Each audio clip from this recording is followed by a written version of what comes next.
जब मैंने recording start किया एक बार कंफर्म कर दीजिएगा। हो गया स्टार्ट रिकॉर्डिंग। ठीक ठीक है सर। चलो गुड इवनिंग सर। अच्छा तो बेसिकली जीएसटी क्लास है और जीएसटी में हम लोग एक ताबड़तोड़ टॉपिक में डिस्कस कर रहे हैं सर। क्या है topic sir? Exemptions under GST. ठीक है, तो एग्जेम्पशंस के अंदर हम लोग ऑलरेडी कुछ एग्जेम्पशंस टॉपिक डिस्कस कर चुके हैं प्रीवियस कुछ क्लासेस में। आज भी कुछ एग्जेम्पशंस के बारे में बात करेंगे सर। ऐसे एग्जेम्पशंस का लंबा मतलब डिस्कशन होता है कि मतलब जीएसटी का जो एरिया है सर गवर्नमेंट का, इट्स वास्ट एरिया। मतलब गवर्नमेंट को बहुत सोचना पड़ता है कि कौन से प्रोडक्ट पे कौन से सर्विस पे जीएसटी लगाए और कौन से प्रोडक्ट और सर्विस पे जीएसटी छोड़ दे। ठीक है, सो ये कहना बहुत मुश्किल होता है एक्चुअली कि एक्चुअली गवर्नमेंट क्या करेगी। ये रियली बहुत मुश्किल का काम होता है क्योंकि क्योंकि इसके पीछे रीजन ये होता है क्योंकि गवर्नमेंट को कुछ सोशल वर्क भी करना होता है। Social work in the sense कि कुछ ऐसे चीज़ों पे जिस पे गवर्नमेंट चाहे तो जीएसटी लगा सकता है, लेकिन हर चीज़ से इनकम करने का मकसद होने से ना वो इफेक्ट पड़ जाता है सर इकोनॉमी में। ठीक है, तो इसीलिए गवर्नमेंट कुछ सेगमेंट को छोड़ देता है। ठीक है, लेकिन डायरेक्टली नहीं छोड़ता, डायरेक्टली नहीं छोड़ता, इनडायरेक्टली पकड़ लेता है। डायरेक्ट इनडायरेक्ट क्या बोल रहे हैं सर समझ में नहीं आ रहा। वैसे ये सब थोड़ा पॉलिटिकल इश्यूज होता है सर। ठीक है, पॉलिटिकली कैसे इश्यूज होता है, जैसे अगर आप लोगों को थोड़ा याद होगा, मैं थोड़ा सा याद दिला रहा हूँ। हम सभी कोई रिसेंटली एक एक्सपीरियंस किए हैं सर। सर एक्सपीरियंस क्या किए बोले तो कोरोना पीरियड है सर। सभी के जिंदगी में last good evening for the last 2-3 साल से कोरोना सबके लाइफ में तो आया है। तो कोई भी ऐसा नहीं है भारत में, नॉट जस्ट इन भारत, ये तो पहले एक्चुअली ग्लोबल इश्यूज है। तो चाइना से स्टार्ट होके अमेरिका इटली क्या नहीं कहाँ नहीं हुआ है। छोड़ो, मैं कोविड में बात नहीं करना चाहता, लेकिन कोविड रिलेटेड एक इश्यूज याद आया तो मैं आपको शेयर कर रहा हूँ। कोविड के दौरान गवर्नमेंट ने जब क्या बोलते हैं उसको इंजेक्शन जो दिया सबको, डोज का नाम क्या है सर? कोविड डोज का वैक्सीन, वैक्सीन ये सर आप लोगों ने। हाँ sir, Covishield, Covishield. Covishield Covaxin. और कोरोना के कारण जब किसी को फीवर होता है, उस फीवर के लिए भी गवर्नमेंट ने मेडिसिन रेफर किया था, या कोरोना रिलेटेड ट्रीटमेंट के लिए जो कुछ भी हेल्थ केयर सिस्टम में यूज हो सकता है उसके ऊपर एक डिसीजन के बारे में बात हो रहा है। अगर आप लोग खबर रखे हैं तो फिर आपको पता चलेगा, काफी डिबेट हुआ है इसको लेके कि गवर्नमेंट ने स्टार्टिंग में सोचा था कि इसमें जीएसटी नहीं लगाना है। कोविड रिलेटेड मेडिसिन में, Covid related medicine related issues में जीएसटी नहीं मतलब अप्लाई नहीं करना है, मतलब एग्जेम्प्ट करना है। लेकिन बाद में पता चला कि इसको लेके बिजनेसमैन थोड़ा सा मैनिपुलेशन कर रहे हैं, मतलब वो लोग ब्लैक कर रहे हैं। ठीक है, तो गवर्नमेंट के पास डेटा नहीं मिल रहा है। ठीक है, जीएसटी मतलब नहीं है फिर भी जीएसटी के नाम पे पैसा कलेक्ट कर ले रहा है बाकी मेडिसिन के साथ। इस तरह का घटना घट रहा था। तो गवर्नमेंट ने सोचा नहीं, ऐसा करने से नहीं होगा, कि इसमें कम से कम जीएसटी लगाना चाहिए। ऐसा गवर्नमेंट जो करंट गवर्नमेंट है उनका मानना था। तो अगर गवर्नमेंट जीएसटी कंट्रोल कर लेता है तो उस चीज का जो नॉर्मल बिजनेस है, जो नॉर्मल बिजनेसमैन है उसमें थोड़ा सा कंट्रोल आ जाता है। तो फिर बाद में उसमें जीएसटी लगाया गया 5% समथिंग, ऐसा कुछ जीएसटी परव्यू में लाया गया। अब यही बात है सर कि ये तो फिर भी एक अर्जेंसी था, एक इमरजेंसी था।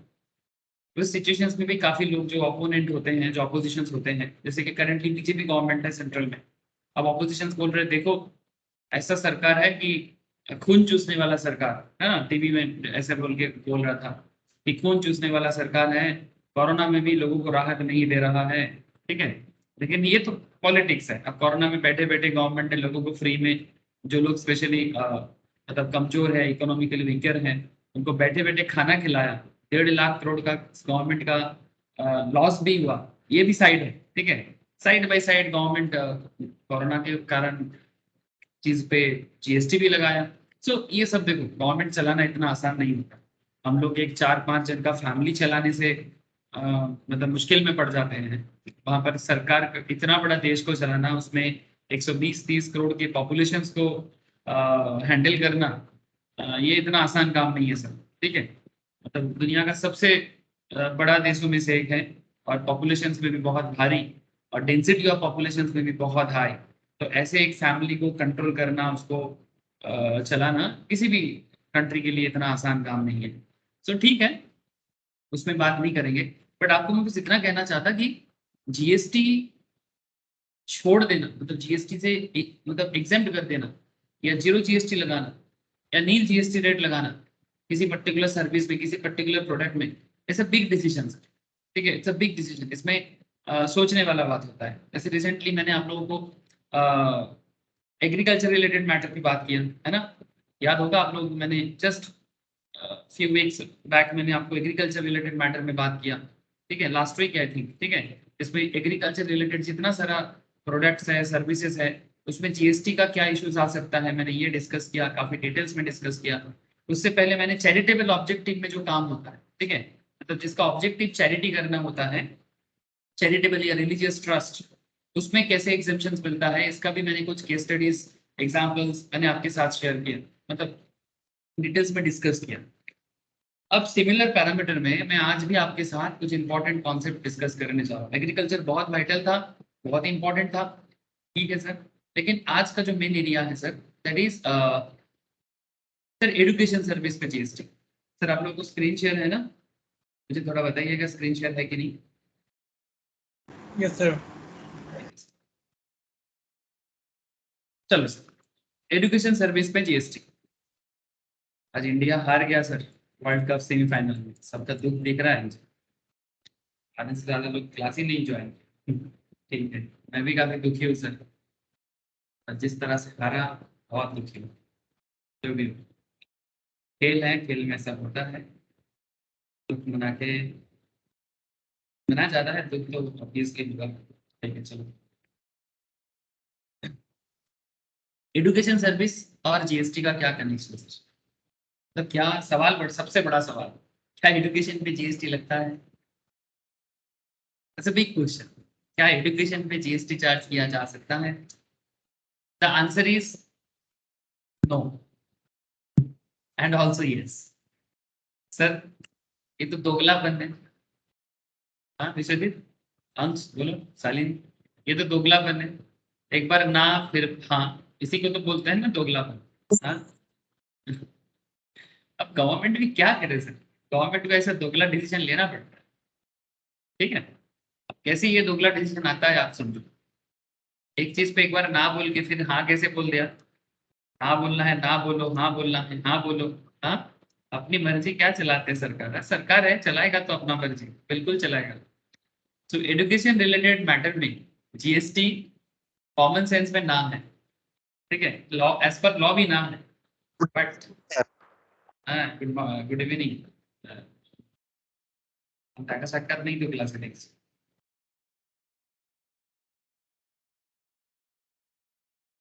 अच्छा ठीक है सर। सो सर्विसेज जो एजुकेशन डिपार्टमेंट, अलग अलग एजुकेशनल डिपार्टमेंट प्रोवाइड करता है, कैसे कैसे सर्विस प्रोवाइड करता है, उसके बारे में कहाँ लिखा है सर? सर जीएसटी एक्ट के अंदर एंट्री नंबर 66 में, जीएसटी एक्ट में एंट्री नंबर 66 में इसके बारे में कहा गया, ठीक है, कि क्या क्या एजुकेशनल सर्विस के अंदर आता है और क्या उसमें जीएसटी है या नहीं है। ठीक है, ऐसा तो ये ना का है, service provided by an educational institution to its students, faculty, staff. ठीक है, एक इंस्टीट्यूशन अपने स्टूडेंट्स को जो सर्विस प्रोवाइड करते हैं, अपने फैकल्टी को जो सर्विस प्रोवाइड करते हैं, अपने स्टाफ को जो सर्विस प्रोवाइड करते हैं, ये एक्चुअली जीएसटी से एग्जेम्प्ट है। By an educational institutions by way of conduct of entrance exam against consideration in the form of entrance fee. ठीक है, ये सब नहीं आता जीएसटी में, बट आता है। देयर आर सम एक्सेप्शन, इसीलिए मैं आपको बोला कि ना भी है हाँ भी है। अच्छा, to an educational institutions by way of transportation of students, faculty and staff, bus गाड़ी ये सब चलता है ना स्कूल का। हाँ, स्कूल बस, स्कूल सर्विसेज बस चलता है, आप लोग जानते हो। हम लोग तो सर गांव में पहले बड़े हैं, वहां पर स्कूल सर्विस बस ये सब कभी अवेल नहीं किए थे बचपन में, बट आजकल बड़ा पॉपुलर हो गया है। इस बार मैं अपने नेटिव में क्या था, तो सुबह उठते देखा एकदम 4-4, 5-5 स्कूल बस। हाँ, इतना सारे बच्चे को शहर के स्कूल में, मतलब बड़े शहर में लेके जा रहे हैं। अरे बाप रे, क्या दिन आ गया, इतना स्कूल सर्विसेज बस चलता है आजकल। हम लोग के टाइम पे तो हम लोग रिक्शा करते, या फिर घर पे जो क्या बोलेंगे, जो होमगार्ड होता है ना, ठीक है, होमगार्ड जो होते थे घर का प्राइवेट, वो छोड़ने जाते थे।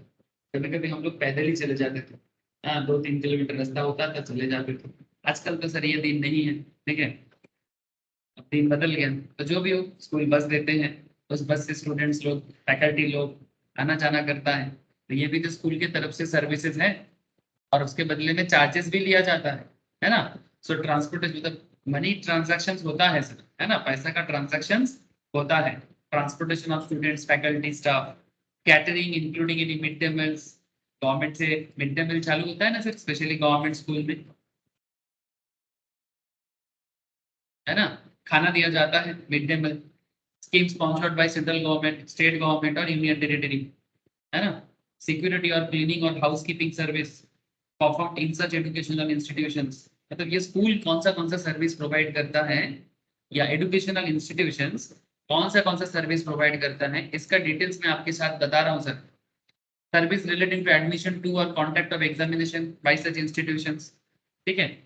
हाउएवर आगे कहता है सर, आगे कहता है nothing contained in sub item 1, 2, 3, ठीक है।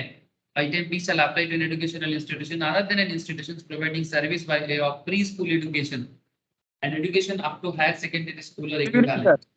गुड इवनिंग सर, ठीक है। अब ये जो मैं आपको बता रहा हूँ ना सर, कि स्कूल क्या सर्विस देता है और इसके पीछे क्या रूल्स रेगुलेशंस फॉलो होता है, ठीक है, ये आपको मैं थोड़ा समझाता हूँ, ठीक है। इसमें प्री स्कूल से हायर सेकेंडरी, नॉर्मल एजुकेशन से लेके वोकेशनल एजुकेशन, ठीक है, वो सभी चीज इसके अंदर आता है। लेकिन इसको थोड़ा सा डिटेल्स में जानना है सर, ठीक है। तो चलो, इसमें जीएसटी एंड एजुकेशन का कनेक्शन क्या है, क्या एजुकेशन में जीएसटी लगता है, सबसे बड़ा सवाल है। तो education is fundamental to the nation building process. Yes sir, education is fundamental to the nation building process. जो देश एजुकेशन से पीछे है, अब ये समझो कि वो देश पीछे ही रह गया। Education means varieties of field में अपना नॉलेज एनहांस करना, ठीक है। मतलब जितना सब्जेक्ट्स आप लोग पढ़ते हो, ठीक है, मैथ्स, लिटरेचर, मतलब इंग्लिश हो, बंगाली हो, हिंदी हो, ठीक है, अपना अपना जो भी मतलब नेटिव लैंग्वेज हो, हिस्ट्री, जियोग्राफी, फिजिक्स, केमिस्ट्री, ठीक है, सभी चीजें जो आप लोग स्कूल लेवल में पढ़ते हो। फिर बाद में थोड़ा बड़े होने के बाद आप लोग कॉमर्स में, जैसे जो लोग कॉमर्स पढ़ता है वो लोग कॉमर्स में, जैसे आप लोग सब चार्टर्ड स्टूडेंट हो, सीएसएस, सीएमएस स्टूडेंट्स हो, ठीक है। सो आप लोगों के लिए अकाउंटेंसी, ठीक है, आपका स्टैटिस्टिक्स, कॉस्टिंग, टैक्सेशन, जीएसटी, हाँ सर, फाइनेंस, जो लोग स्टॉक मार्केट का भी साथ में पढ़ाई कर रहा है, एनआईएसएम, स्टॉक मार्केट, ये सब क्या बन रहा है सर, अलग अलग डिपार्टमेंट, मैथ्स में, लिटरेचर में, हिस्ट्री में, ज्योग्राफी में, फिजिक्स में, केमिस्ट्री में, हाँ, स्पिरिचुअलिटी, वो भी एक एडुकेशन है, योगा, मतलब एडुकेशन का कुछ क्या बताऊं सर, जितना सारा मैटर में बात किया जाए, ठीक है, हर चीज में बात होता है। तो कहने का मतलब है, आप हर एक डिपार्टमेंट में एक कंट्री कितना अपने आप को डेवलप कर पा रहा है, उसमें इंजीनियरिंग देख लो, मेडिकल सेगमेंट देख लो, कॉमर्स सेगमेंट देख लो, ठीक है, सारे सेगमेंट में जो कंट्री डेवलप कर पाएगा, वही कंट्री दुनिया में अपना झंडा गाड़ेगा। हाँ, झंडा बोलो, या फिर अपना इफेक्ट जो बोलना है वही बोलो सर, ठीक है। देखो सर, एडुकेशन बहुत इंपॉर्टेंट है, इसीलिए एडुकेशन पे ध्यान देना चाहिए ऑलवेज, ठीक है। ऑलवेज एडुकेशन पे ध्यान देना चाहिए, और प्रॉपर एडुकेशन, एडुकेशन के नाम पे ब्रेन वॉश वाला एडुकेशन नहीं, ठीक है, भड़कावा वाला एडुकेशन नहीं, ठीक है। ऐसे पाकिस्तान में ऐसा एडुकेशन सिस्टम चलता है सर, लोगों को भड़काने वाला एडुकेशन सिस्टम, ऐसे हर जगह में नहीं, बट अभी भी इंडिया में भी ऐसे भड़कावा एडुकेशन चलता है, ठीक है, जिसमें लोगों को गलत चीजें समझाया जाता है, ठीक है, अपने कंट्री के बारे में, दूसरे कंट्री के बारे में। ये बहुत खतरनाक एक प्रैक्टिस है सर, ठीक है। एडुकेशन इतना बड़ा पावरफुल चीज है, इसके ऊपर बेस करके नेल्सन मंडेला ने एक बहुत बड़ा बात कहा था सर, ये होप आप लोग सुने होंगे। Nelson Mandela the great revolutionary in south Africa, जिन्होंने ब्रिटिश के अगेंस्ट में, ठीक है, अमेरिका में लड़ाई लड़ा था, सॉरी साउथ अफ्रीका में लड़ाई लड़ा था। और उन्होंने कहा था कि उनको 27 ईयर्स का ब्रिटिश ने जेल दे दिया था। किसको? नेल्सन मंडेला ने, मतलब मंडेला को, ठीक है। वो अफ्रीकन थे, नेटिव अफ्रीकन थे, ठीक है। और काफी दिन तक वो थे सर। 2000 रिसेंटली लास्ट 5-10 साल में ही उनका डेथ हुआ है। सो उन्होंने कहा था कि education is the biggest weapon to change the world.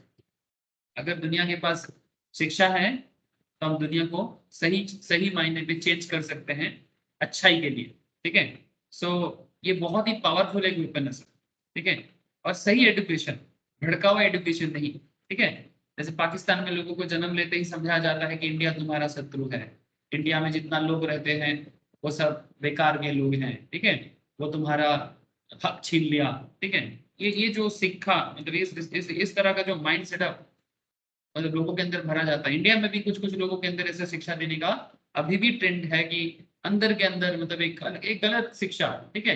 ऐसा एजुकेशन नहीं सर, एजुकेशन का सही मायने समझना बहुत जरूरी है, जो एक ग्लोबल पीस, एक ग्लोबल डेवलपमेंट, ठीक है, दुनिया में शांति भी बनाए रखेगा, दुनिया में भाईचारा भी बना के रखेगा, दुनिया में सब सही के राह पे चले, वो होता है एजुकेशन, ठीक है। Character building education, Swami Vivekananda के लैंग्वेज में बोले तो character building, man making and developing, ठीक है, सब होना चाहिए। एजुकेशन मतलब सिर्फ पैसा कमाने वाला मशीन नहीं, जो आजकल हो गए हम लोग। हाँ, आजकल का एजुकेशन सिस्टम क्या हो गया कि human being is like a money making, एक मशीन की तरह सोचते हैं कि भाई ये कौन सा पढ़ाई करके कितना सैलरी मिलेगा, ये एक सोच बन गया है सर, ठीक है। हर पढ़ाई में पैसा है, मजाक नहीं कर रहे सर, कौन सा पढ़ाई में पैसा नहीं है? हाँ, ये गलत सोच होते हैं कि साइंस में पैसा ज्यादा है, कॉमर्स में उसके बाद है, आर्ट्स में उससे कम है, ऐसा बिल्कुल नहीं सर। हर पढ़ाई में पैसा है, जिंदगी में हर एक एंगल से इनकम किया जा सकता है अगर आपको तरीका आता है।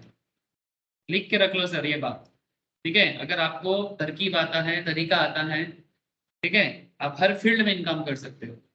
उसके लिए स्ट्रीम आप अपने अच्छे से चूज करो, जो भी आप स्ट्रीम चूज करना चाहोगे, आपका जिधर शौक है, लेकिन किधर पैसा ज्यादा है, ये मोटो होने से बहुत मुश्किल है। कहता है कि दुनिया में धनी कौन बनता है, धनी इन द सेंस रिच कौन बनता है? बोलते हैं कि जो अपना ग्रीड को त्याग करता है। ग्रीड समझते हो? लोभ, ठीक है। तो जो बंदा अपना लोभ को या ग्रीड को त्याग करेगा वही सबसे रिच बन सकता है। ये बहुत ही एक अलग ही लेवल का थॉट प्रोसेस है। सोच पाओगे तो शायद समझ पाओगे, अदरवाइज ठीक है, चलो कोई बात नहीं। अब एजुकेशन के बारे में सीजीएसटी एक्ट 2017 क्या कहता है सर? अब ज्यादा ज्ञान दे के कोई फायदा नहीं है सर, बहुत कुछ बताना होगा। So education is not defined in CGST Act 2017, but as per Apex Court decision in Lok Shiksha Trust versus CIT, ठीक है।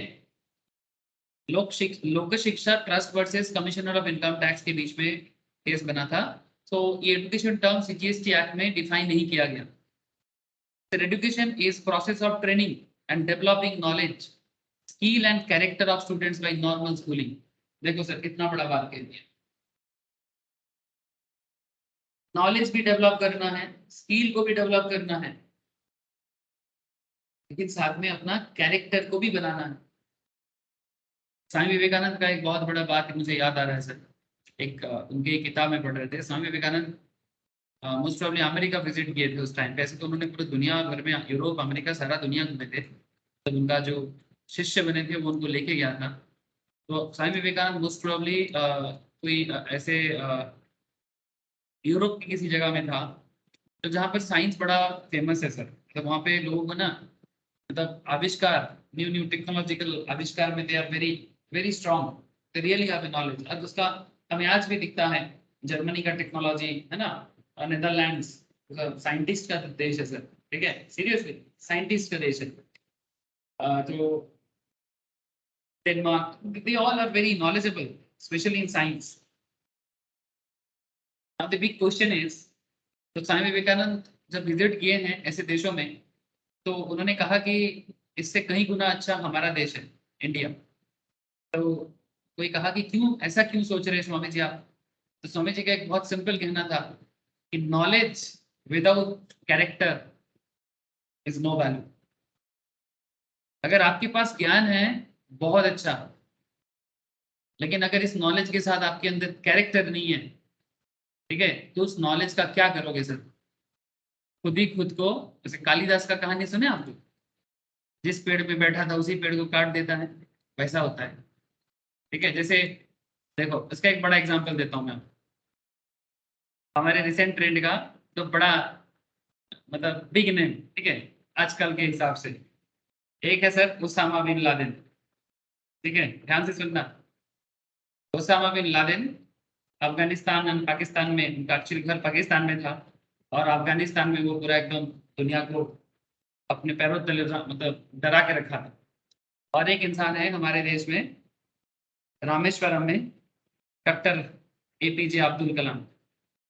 ध्यान से सुनना सर बात को, ठीक है, कोई जाति का बात एकदम बिल्कुल मत सोचिएगा, मैं इंसान का बात कर रहा हूँ।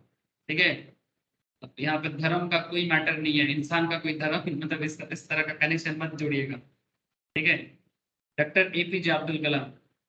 अब देखो, ये भी इंसान थे, ये भी इंसान थे, दोनों ही नॉलेजेबल साइंटिस्ट है, ये सब इसीलिए मैंने एग्जाम्पल लिया।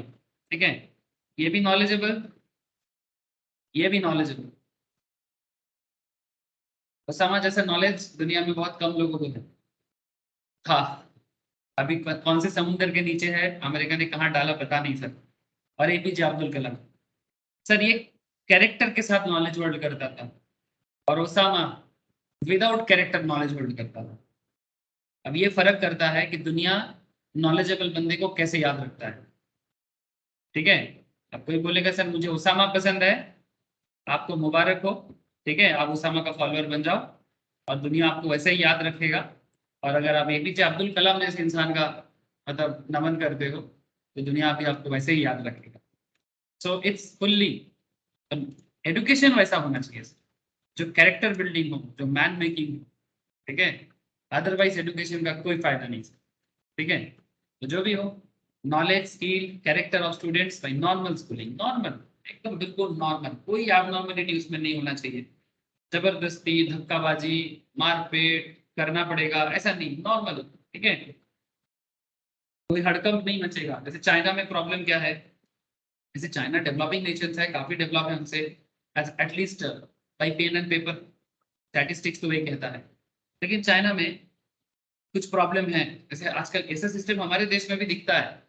चाइना में अगर आप जिम्नास्टिक चूज नहीं करते ना स्कूल में, तो आपको स्कूल से निकाला जाता है।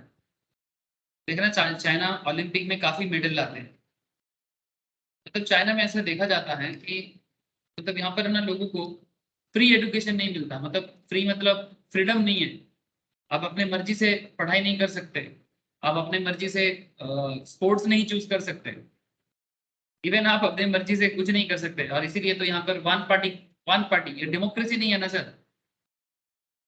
एक ही पार्टी बस अपना पद बदल बदल के कंट्री को रन कराता है। सर अच्छा है कि बुरा, वो तो जो रहता है वो बताएगा।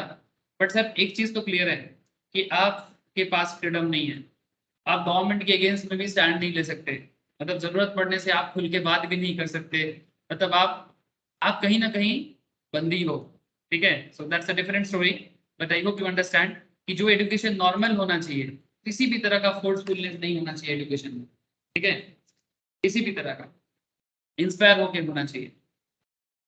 इसका एक बहुत बड़ा एग्जाम्पल मैं आपको देता हूँ। सर यहाँ पर एक कंट्री है, कंबोडिया, नाम सुना है सर आप लोगों ने? थाईलैंड के नीचे है। ठीक है, इस कंबोडिया में, इसका एक्चुअल नाम कंबोडिया नहीं सर, इसका नाम है कंबोज। ठीक है, तो इंग्लिश लोग जहां जहां गया है सब अपना अपना नाम दे दिया ना। तो कंबोडिया का एक्चुअल नाम है कंबोज, और ये कंबोज नाम ऐसे ही नहीं आया, ये कंबू ऋषि बोल के एक ऋषि थे हमारे यहाँ भारत का। ठीक है, कंबू ऋषि यहाँ पर जाके लोगों को इंस्पायर किया, तो लोगों ने उनका साथ दिया। मतलब वो बोला कि देखो मैं आपके यहाँ पर कोई राज नहीं करने आया और किसी भी तरह का मतलब किसी को जबरदस्ती कुछ नहीं करना है। मेरे पास कुछ नॉलेज है, मैं वो नॉलेज आपके साथ शेयर करूंगा, अगर आप मुझे फॉलो करना चाहते हो तो कर सकते हो। तो वहां पर इसीलिए आज भी उस देश का नाम कंबोडिया या कंबोज है, और वो कंबू ऋषि से आया है। इसको बोलते हैं मतलब कैरेक्टर बिल्डिंग नॉलेज, जो प्यार से दुनिया को अपनाता है। मतलब किसी के ऊपर जबरदस्ती मार के डरा के ये दुनिया में ना तहलका मचाता है, ऐसा एजुकेशन अच्छा नहीं है। बस यही मेरा आपको बताना। और इसीलिए भारत का जो भारत एक्चुअली इसीलिए यहाँ तक है सर, फ्रॉम अफगानिस्तान से लेके एकदम इंडोनेशिया तक, ये है भारत एक्चुअली। क्योंकि जहां जहां तक सोच जाता है वही वो देश होता है। ठीक है, इसीलिए अगर आप थाईलैंड जाते हो, अगर आप कभी इंडोनेशिया जाते हो, तो आपको इंडियन कल्चर नजर आएगा। आज भी इंडोनेशिया में लोगों के नाम के आगे राम होता है, वहां पर राष्ट्रपति का नाम, प्रेसिडेंट का नाम आपको दिखेगा, राम जी का कनेक्शन दिख जाएगा। नोट में गणेश का मूर्ति दिखेगा, गरुड़ का एम्ब्लेम दिखेगा। इंडोनेशिया का जो राष्ट्रीय जो ये है ना सर लोगो है ना, उसमें आपको गरुड़ दिखेगा। ठीक है, इसमें ये समझ बताया जाता है कि भारत का संस्कृति लोगों ने कितना प्यार से अपनाया था। ठीक है, और वो अलग बात है हिस्ट्री का कि कैसे सब बदल गया, लेकिन फिर से जो सही राह पर चलेगा थोड़ा देरी होगा पर आ जाएगा sir. Taxing the education sector has always been a sensitive issue. देखो सर, इतना बड़ा बड़ा कॉन्सेप्ट है इसके पीछे, एजुकेशन एक बहुत बड़ी चीज है। ये दुनिया को वार भी करा सकता है, जैसे हिटलर ने करवाया था, वो भी काफी नॉलेजेबल थे। पर दुनिया हिटलर को नॉलेजेबल पर्सन के हिसाब से नहीं, एक क्रूड नेता के हिसाब से याद रखता है। ठीक है, जो लड़ाई मारपीट और लोगों को जिंदा जलाने में अपना नॉलेज को यूज किया था। ऐसा नॉलेज नहीं करना है सर जो दुनिया को खत्म कर दे। ऐसा नॉलेज चाहिए जो दुनिया को पीसफुल रखे, जो दुनिया को बनाए। ठीक है, और ऐसा एजुकेशन का जो भाव है ना, ये भारत में है। सीरियसली, तभी तो रशिया यूक्रेन वार में जितना बार प्रॉब्लम बढ़ रहा है, सभी पूरा वर्ल्ड भारत की तरफ देख रहा है। क्यों जानते हो? एकमात्र इंडिया है जिसके पास ऐसा सोच है जो दुनिया में शांति बनाए रख सकता है। मतलब इसमें बहुत सारे लीडर शांति बनाने का काम किया है दुनिया में। ठीक है, मतलब अगर बहुत पुराने समय में जाए तो गौतम बुद्धा से लेके रिसेंट डेट में महात्मा गांधी तक बहुत सारा नाम आपको मिलेगा जो शांति में बिलीव किया है और दुनिया में बड़ा बड़ा मैसेज दिया है कि भाई पीस कायम रखो। ठीक है, सो वट एवर, वो नॉलेज का गहराई आपको समझ में आ रहा है। बस यही मेरा, और कुछ नहीं था, क्योंकि इस पॉइंट को समझाने के लिए मुझे ये बोलना पड़ा आपको। अब एजुकेशन में टैक्स लगाना it's a very sensitive issue, as education is seen more as social activity than the business one. Education कोई बिजनेस नहीं होना चाहिए, ये ऑब्वियसली एक सोशल एक्टिविटी होना चाहिए। So point is that the government has a constitutional obligation to provide free and compulsory elementary education. देखो sir, basic education में सबका अधिकार है।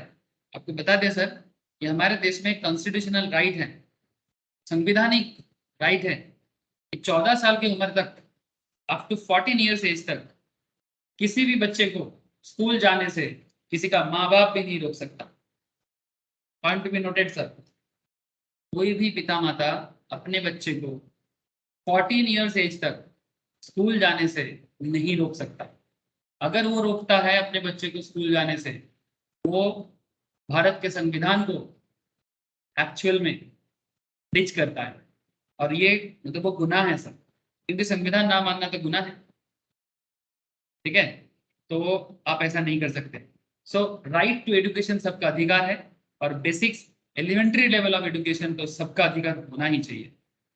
ठीक है, देखो सर, भारत हमेशा शिक्षित देश हुआ करता है ऑलवेज, लेकिन लास्ट 500 600 700 ईयर्स में due to various invasion, due to various colonial concept, ठीक है, बाहर के देशों में आके भारत को जो कॉलोनी बनाया, इसमें भारत में ना आपको ऐसा, आप कभी कभी किसी को लग सकता है कि भारत एक गरीब देश है, भारत एक लाचार देश है। ऐसा नहीं है, भारत जैसा दिख रहा है ऐसा नहीं है।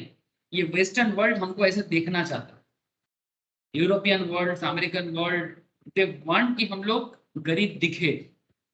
ठीक है, हमारे यहाँ पर डेवलपमेंट ना हो, ताकि उनका बिजनेस चले, ताकि उनका दुकान चले। ठीक है, सो वट एवर, अब जो देखो हिस्टोरिकली जो गलत हो गया वो हो गया, अब आगे अब भारत को मतलब खत्म नहीं कर सकते, जो हो गया वो हो गया, अब भारत आगे ही जाएगा। ठीक है, ये बात समझना चाहिए आज के भारत को। मतलब आज के जब मतलब लड़के लोगों को, लड़कियों को, मतलब every citizen of India must know कि भारत जो गरीब दिख रहा है, भारत में जो इलिटरेसी नजर आ रहा है, ठीक है, ठीक है, अब स्टेट वाइज भी चेक करोगे भारत में इलिटरेसी बहुत है। अब ये एक दिन में नहीं आया। अब देखो मैं क्यों ऐसा बात कर रहा हूँ, आप लोग थोड़ा कनेक्ट करोगे तो शायद समझ पाओगे।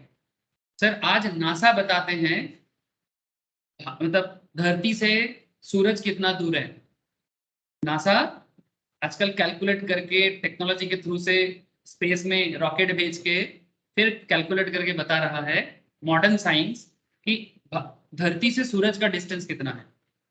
But the very interesting fact is that sir हम लोग स्पेस में कुछ नहीं भेजा, भारत ने नासा जैसा कुछ नहीं बनाया, कोई ऑब्जर्वेटरी कुछ नहीं है, कोई मंगलयान क्यूरेटर कुछ नहीं भेजा, फिर भी तुलसीदास जी ने बनारस के घाट में बैठ के रामचरितमानस में टिक तो लिख दिया हनुमान चालीसा का। हाँ सर क्या लाइन है, बोलो सर क्या लाइन लिखा, युग सहस्र योजन पर भानु लील्योता है मधुर फलदान। कोई कुछ कहना चाहते हो सर, यही लाइन कहना चाहते हो सर? देखो सर युग सहस्र योजन पर भानु का मतलब क्या है, कितना दूर है, युग सहस्त्र योजन पर भानु। ठीक है, इसका कैलकुलेशन कितना होता है, तो अगर इंग्लिश में देखे, ये देखो the accurate prediction of distance from earth to sun, युग सहस्त्र योजन पर भानु, मतलब कुछ 15 लाख 12 लाख करोड़ किलोमीटर का जो डिस्टेंस है, जो नासा भी बताता है एग्जैक्टली वही चीज आज से 500 ईयर्स बैक तुलसीदास जी कैसे बता दिया। अब तुलसीदास जी कहाँ से बताया, तुलसीदास जी वेद से बताया, कुरान से बताया। मतलब ये भारत का ये जो सोच है ना, ऐसा बहुत एग्जाम्पल है सर। मैं तो बस आपको इतना कहना चाहता कि अगर आपके मन में परसेप्शन है कि भारत एक इलिटरेट कंट्री है, तो ये परसेप्शन आप दूर करो। ठीक है, भारत कोई इलिटरेट कंट्री नहीं था, ये हमारे साथ गद्दारी हो गया। अब जो हो गया सो हो गया, हमें आगे सोचना चाहिए, लेकिन हमारा हिस्ट्री बहुत स्ट्रांग है सर, इसीलिए इतिहास पढ़ना चाहिए, इसीलिए अपने पूर्वज के बारे में, अपने पुराने लोगों के बारे में जानना चाहिए कि हम कौन हैं, क्या है हमारा पूर्वज, क्या है हमारा देश, क्या कर सकते हैं हम लोग।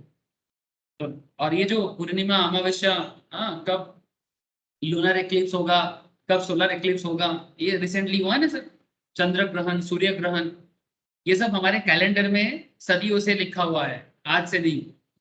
आजकल नासा बताते हैं कि कल लोनर एक्लिप्स होने वाला है, यहाँ यहाँ दिखेगा, वहां वहां नहीं दिखेगा। हाँ, बट वी नो दिस, मतलब from the at least 1000 years, 2000 years, 5000 years, god knows, किसी को नहीं पता कि कब से लिखा है ये सब। तो just try to understand Indian education system कितना टॉप लेवल का है, इमेजिन करो तो पता चलेगा। तब अब बोलने जाएंगे तो बहुत सारी चीजें हैं। ठीक है, दुनिया में जीरो का आविष्कार भारत ने किया, ट्रिगोनोमेट्री भारत ने किया, और भारत का एजुकेशन सिस्टम वेस्टर्न वर्ल्ड ने अपनाया, और वो सारा इनोवेशन मॉडर्न डे में दिख रहा है। चलो अच्छा है, कम से कम अच्छा चीज तो कर रहा है, लेकिन दुख ही इस बात का है कि भारत को लगता है सब वेस्टर्न वाले करते हैं, तो फिर हमारा चीज कहाँ है फिर, अलग बात। लेकिन आप समझा करो सर, भारत का एजुकेशन बराबर क्वालिटी वाला है। अब वो क्वालिटी हम लोग वापस अचीव कर लेंगे, लेकिन पहले भारतीय को ये विश्वास करना चाहिए, ये बिलीव आना चाहिए अपने अंदर कि हमारा जो नॉलेज लेवल है, हमारा जो पूर्वज का स्किल्स है, जो इंडियन एजुकेशन सिस्टम है, ये वाकई बहुत टॉप लेवल का हुआ करता है। ये रट्टू तोता type, money making machine type education system नहीं था हमारे यहाँ पर। पैसा पैसा करने से पैसा नहीं मिलता, नॉलेज एनहांस करने से पैसा मिलता है। आप कुछ इनोवेटिव करोगे तो ऑटोमेटिकली मनी का फ्लो होगा। कहते हैं कि फॉलो दी सरस्वती, मतलब नॉलेज की देवी या जो भी है, ऑटोमेटिकली लक्ष्मी विल फॉलो। ठीक है, तब नॉलेज के थ्रू से ही धन का बरसात होता है। ठीक है, इसीलिए नॉलेज एनहांस करना इलोन जरूरी मस्क है। बोलता है हाँ बोलो सर। इलोन मस्क बोलता है इलोन मस्क बोलता है first learn then remove end. Sir आवाज तेरा कट रहा है, मैसेज करके लिख दे, समझ में नहीं आ रहा है।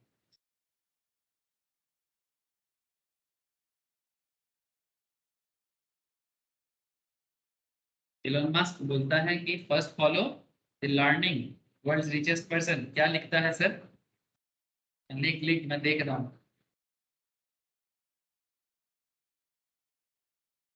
एक सेकंड सर, विश्वजीत कुछ लिख रहा है, इलोन मस्क क्या बोलता है उसके बारे में।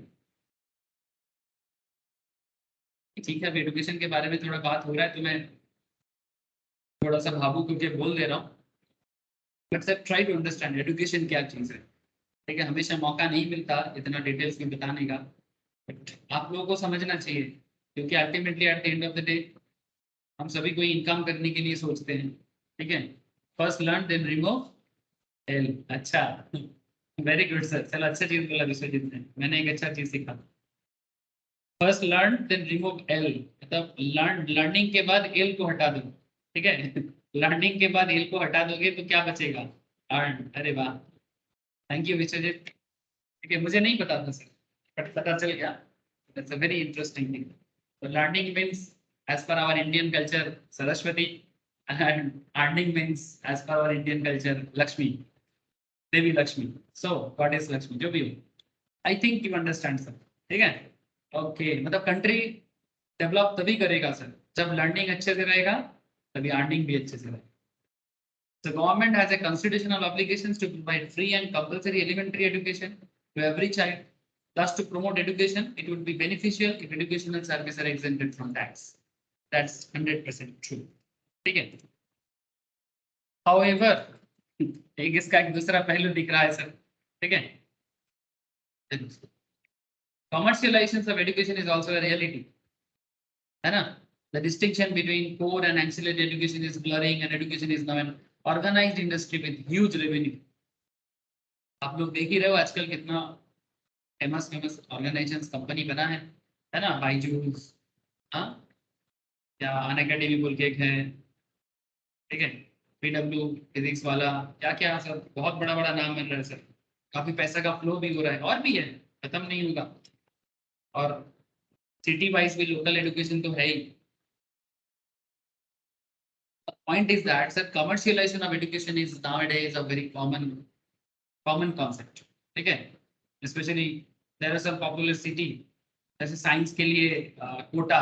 ठीक है, साइंस वाले बच्चों के लिए कोटा राजस्थान में। ठीक है, अगर किसी को सरकारी तैयारी करना है तो पटना। ठीक है, कॉमर्स के लिए दिल्ली कोलकाता मिक्स्ड अप। ठीक है, तो ये एक ट्रेंड बन चुका है सर। ठीक है, अगर किसी को मेडिकल में जाना है या इंजीनियरिंग करना है तो बैंगलोर, ठीक है, हैदराबाद, आईटी वगैरह में। तो ये एक ट्रेंड बन गया है, बिकॉज ये इतना ट्रेंड नहीं होता अगर सरकारी सिस्टम में करप्शन ना हो। गवर्नमेंट एजुकेशन सिस्टम इतना करप्टेड बन चुका है कि मतलब ओरिजिनल एजुकेशन गायब हो रहा है। क्योंकि जो सरकारी लेवल में जॉब करते हैं, with all respect to respected teachers, मतलब जो सच में अपना काम करते हैं, और गवर्नमेंट लेवल में कुछ लैग है सर, पर्सनल टच का लैग है, मेहनत वाले लोगों का लैग है सर। सैलरी लेने के टाइम पे सब आगे हैं, काम करने के टाइम पे सब पीछे हो जाते हैं। सरकारी सैलरी लेके सारा दिन घूमता रहता है, पार्टी के किसी ना किसी पॉलिटिकल पार्टी के साथ हाथ मिला के बंदा टीचर घूम रहा है। अरे क्या है भाई, मेरा तो पॉलिटिकल सेटिंग है, कोई दिक्कत नहीं है। स्कूल में जाता है, अटेंडेंस सीट में अटेंडेंस देके फिर बाहर निकल जाते हैं। ऐसा दिखता है भारत में, हर शहर में, हर जिला में आपको ऐसा दिखेगा। गलत है ना सर? आप टीचर हो तो आपको इसलिए नौकरी दिया गया है, तो अपना काम तो करो। सरकार आपको जो तनख्वाह देता है 50,000, 1 लाख, हाँ, कॉलेज प्रोफेसर को 1 लाख, 1.5 लाख का सैलरी दिया जाता है। सो काम करो अपना। नहीं, काम नहीं करना है, सिर्फ सैलरी लेना है। मतलब हार्डली 10% टीचर ऐसे होंगे जो ऑनेस्टी के साथ काम करते हैं सर।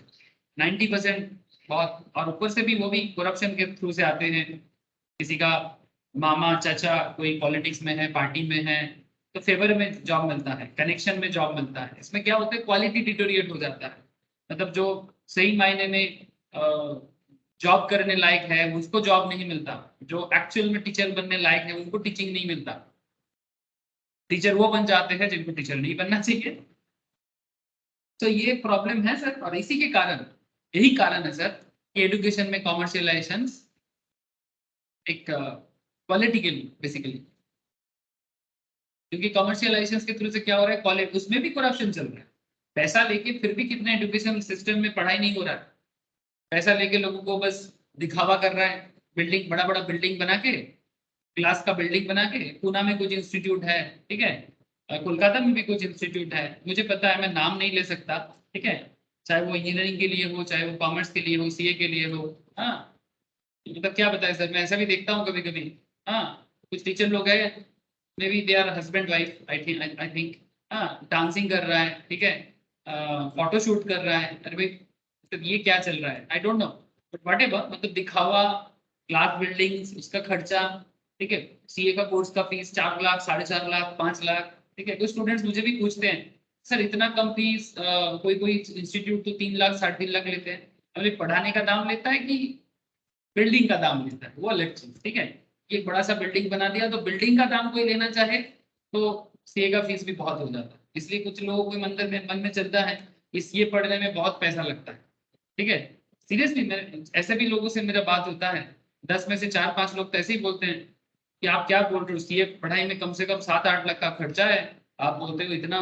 ठीक है, मेरा कम भी नहीं है, ज्यादा भी नहीं है, मैं एक रीजनेबल चार्जेस में कोशिश करता हूँ सर। लेकिन बात ऐसे नहीं कि ज्यादा कम का बात नहीं, बात ऐसा है कि आप जो दे रहे हो, आप जो, आपका जो मेन पर्पस है वो फुलफिल होना चाहिए, ठीक है। एडुकेशन के नाम पे अगर पढ़ाई ना हो, नॉलेज ही ना हो, तो फिर उसका बहुत गड़बड़ हो जाता है, ठीक है। मतलब सरकारी में भी एक तरह का करप्शन तो है ही, वो तो दिख ही रहा है, और कॉमर्शियलाइजेशन भी दिक्कत है, क्वालिटी के नाम पे धोखा भी हो रहा है।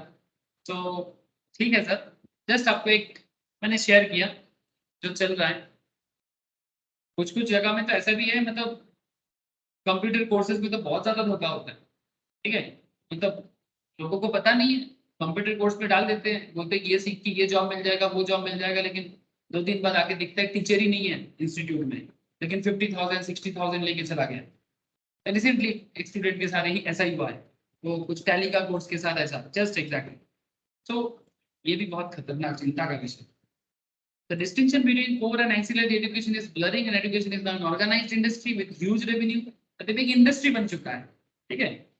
पुराने जमाने में शिक्षा ऐसा होता था, गांव में पाठशाला होता था, राजकीय विद्यालय होता था, जहाँ पर जो राजा के पास जो काम करते थे, उनके बच्चे लोग और राजा के बच्चे लोग एक साथ पढ़ते थे।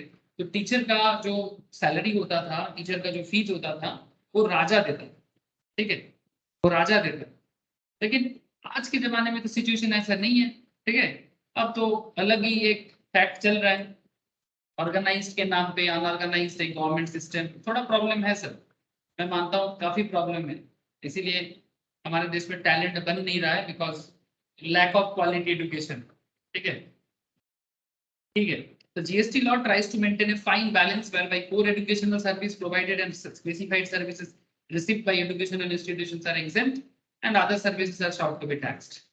इसीलिए मैंने आपको स्टार्टिंग में बोला था कि जीएसटी है, yes, side by side no. तो अगर कोर एक्टिविटी है, बेसिक एक्टिविटी है, ठीक है, मतलब फंडामेंटल एजुकेशन है, तो नो जीएसटी। लेकिन अगर साथ में कमर्शियलाइजेशन है, देन जीएसटी, ठीक है।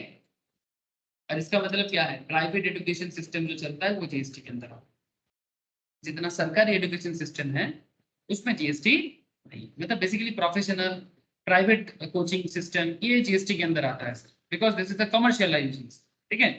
लेकिन जो गवर्नमेंट के थ्रू से दिया जाता है, ठीक है, जो बेसिक्स है, जो फंडामेंटल राइट भी है, as well as government services भी हैं, वो जीएसटी परव्यू से बाहर है। सो कॉमन सेंस, ठीक है। So exemptions from GST granted wide interest 66 stated above can be discussed under two broad categories: output service and input service of an educational institutions. The discussion in succeeding paras fundamentally revolves around these two areas. चलो देखते हैं output service क्या है, input services क्या है.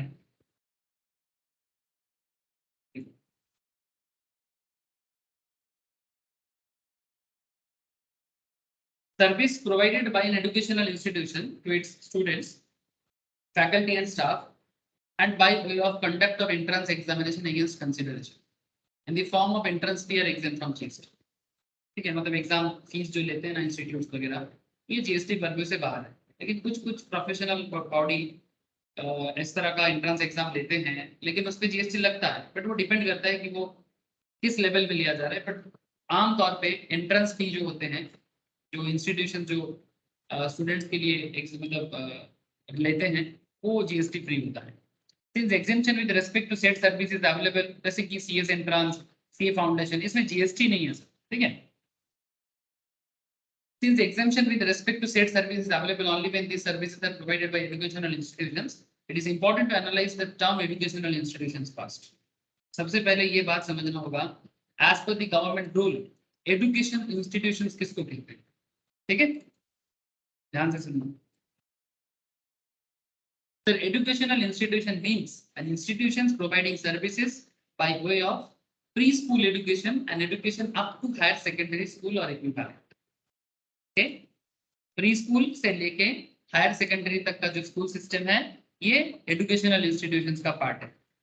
Education as a part of a curriculum for obtaining qualification recognised by any law for the time being in force, and education as a part of an approved vocational education course. कुछ जगह में ना आजकल vocational courses भी होता है. Vocational में क्या होता है, ये तथाकथित मतलब ट्रेडिशनल वे में जो हम लोग डिग्री टाइप पे पढ़ते हैं ना, हिस्ट्री, ज्योग्राफी, इस तरह से सारा सब्जेक्ट्स, बट जो वोकेशनल ट्रेनिंग कोर्सेज होते हैं, वहां पर ना आपको ना सब्जेक्ट उस तरह से पढ़ाया जाता है, बट साइड बाय साइड ना आपको कुछ ऐसा भी पढ़ाया जाता है जिसमें आप कुछ वर्किंग एक्सपीरियंस मिले. ठीक है, जैसे आपको कारपेंटर का काम सिखाया जा सकता है, आपको मोबाइल मैकेनिक का काम सिखाया जा सकता है, अगर आपको लैपटॉप रिपेयरिंग का काम सिखाया जा सकता है, along with your normal education. तो उसको ना वोकेशनल एजुकेशनल कोर्स कहा जाता है, जिसमें आपको बचपन से ही वर्किंग नॉलेज मिले. ठीक है, नॉट जस्ट कि बस पढ़ते जाओ. ठीक है, मैं तो मानता हूँ कि वोकेशनल एजुकेशन बहुत जरूरी होता है. वोकेशनल एजुकेशनल कोर्सेज जो है ना, वोकेशन मतलब क्या, जिसमें आप अपना रोजी रोटी भी कमा पाओ, इतना नॉलेज आपको दिया जाए. अभी इंडिया में वोकेशनल कोर्स चल रहा है, बट इसमें भी ना क्वालिटी इश्यूज है. लेकिन फिर भी कोशिश ऐसा है स्कूल लेवल में, मतलब एकदम KG1 से लेके अप टू क्लास 12 तक ऐसा स्कूल सिस्टम बना हुआ है सर. अलग अलग जिला में है, 10 में से 2 स्कूल दिख रहा है जहाँ पर वोकेशनल कोर्सेज करवाया जाता है. लेकिन अभी भी लोगों के अंदर ना वही डिग्री के पीछे भागने का एक जो आदत है ना, वो आदत से अभी वो थोड़ा सा ना फंस चुका है. ठीक है, कि ये डिग्री लेना है, वो डिग्री लेना है. वोकेशनल, हाँ बोलो सर. दिल्ली में दिल्ली. फिर से आपका आवाज कट रहा है, पता नहीं. आज विश्वजीत कुछ बोल रहे क्या, आवाज फट जा रहा है.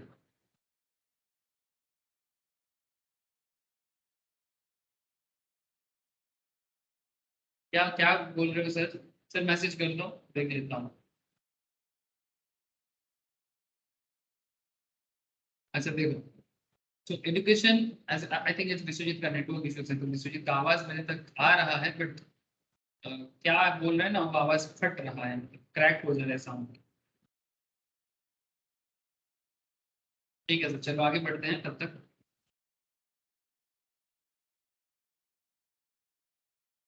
दिल्ली का एजुकेशन सिस्टम, हाँ आजकल बहुत चर्चा में है दिल्ली का एजुकेशन सिस्टम. केजरीवाल जी ने सरकारी लेवल ऑफ स्कूल में कुछ कारनामा किया है, ऐसा सुना जा रहा है सर. आई थिंक मैंने एग्जैक्टली तो देखा नहीं, बट ऐसा मैं सुन रहा हूँ कि सरकारी स्कूल को भी एक लेवल एक काफी अच्छा डेवलपमेंट किया है.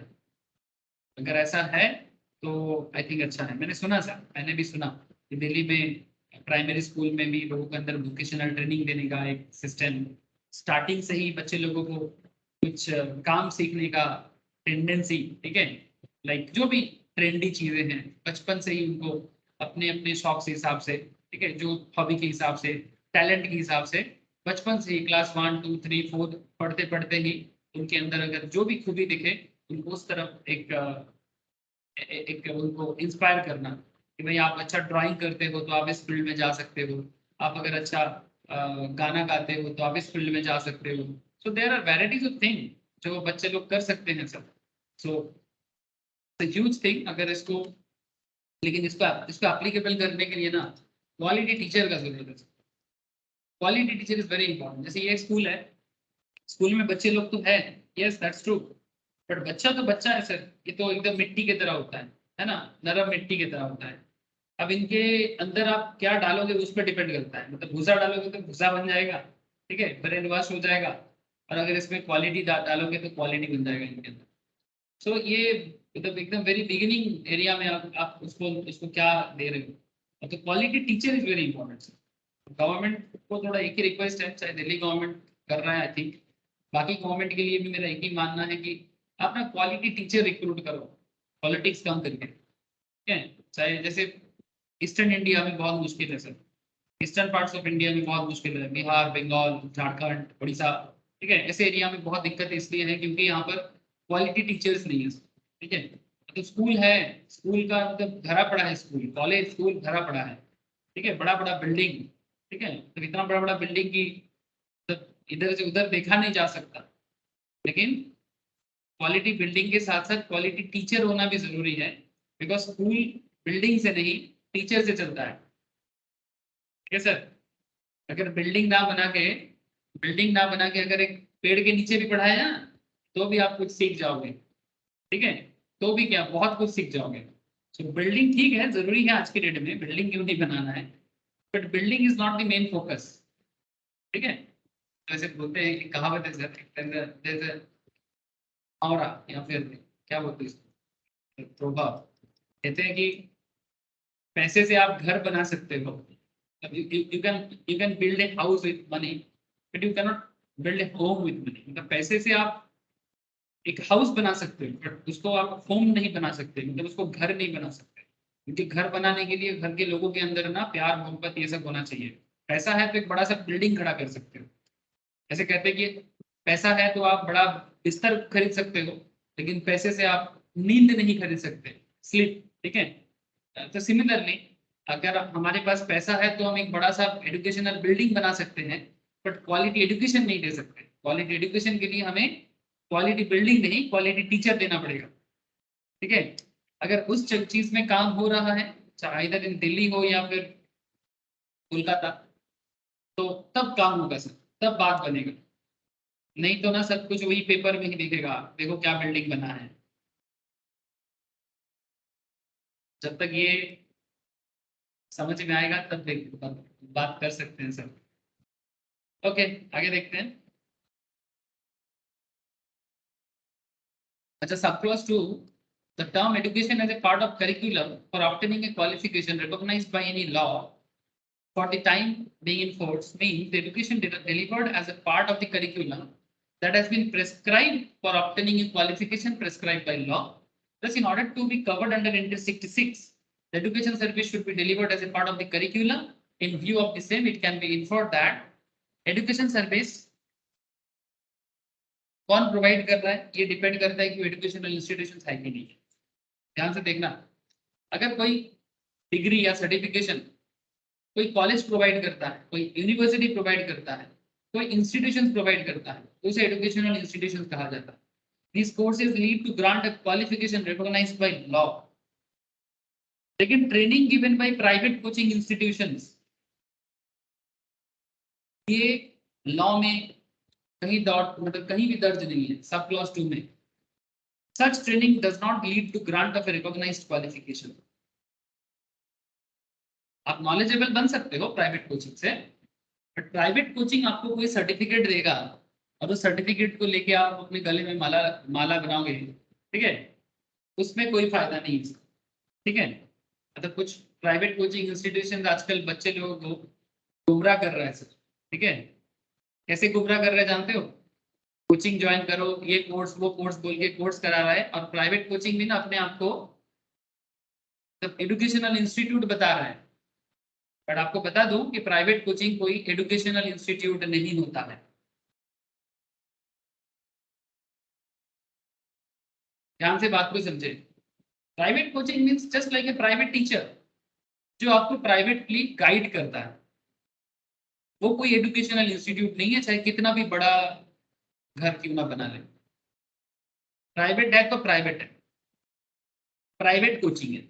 प्राइवेट कोचिंग इंस्टीट्यूट तो प्राइवेट लिमिटेड कंपनी की तरह चल सकता है, या फिर एक सोल प्रोप्राइटरी बिजनेस की तरह देख सकते हो आप उसको। But that is not a educational institution as per law.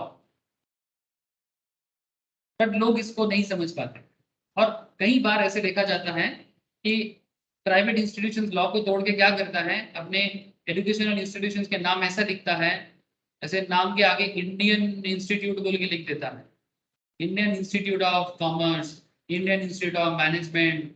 ये इलीगल है सर। कभी भी आप अपने प्राइवेट कोचिंग के आगे पीछे ये सब इंडियन इंस्टीट्यूट ये सब नहीं लिख सकते, ये गलत है।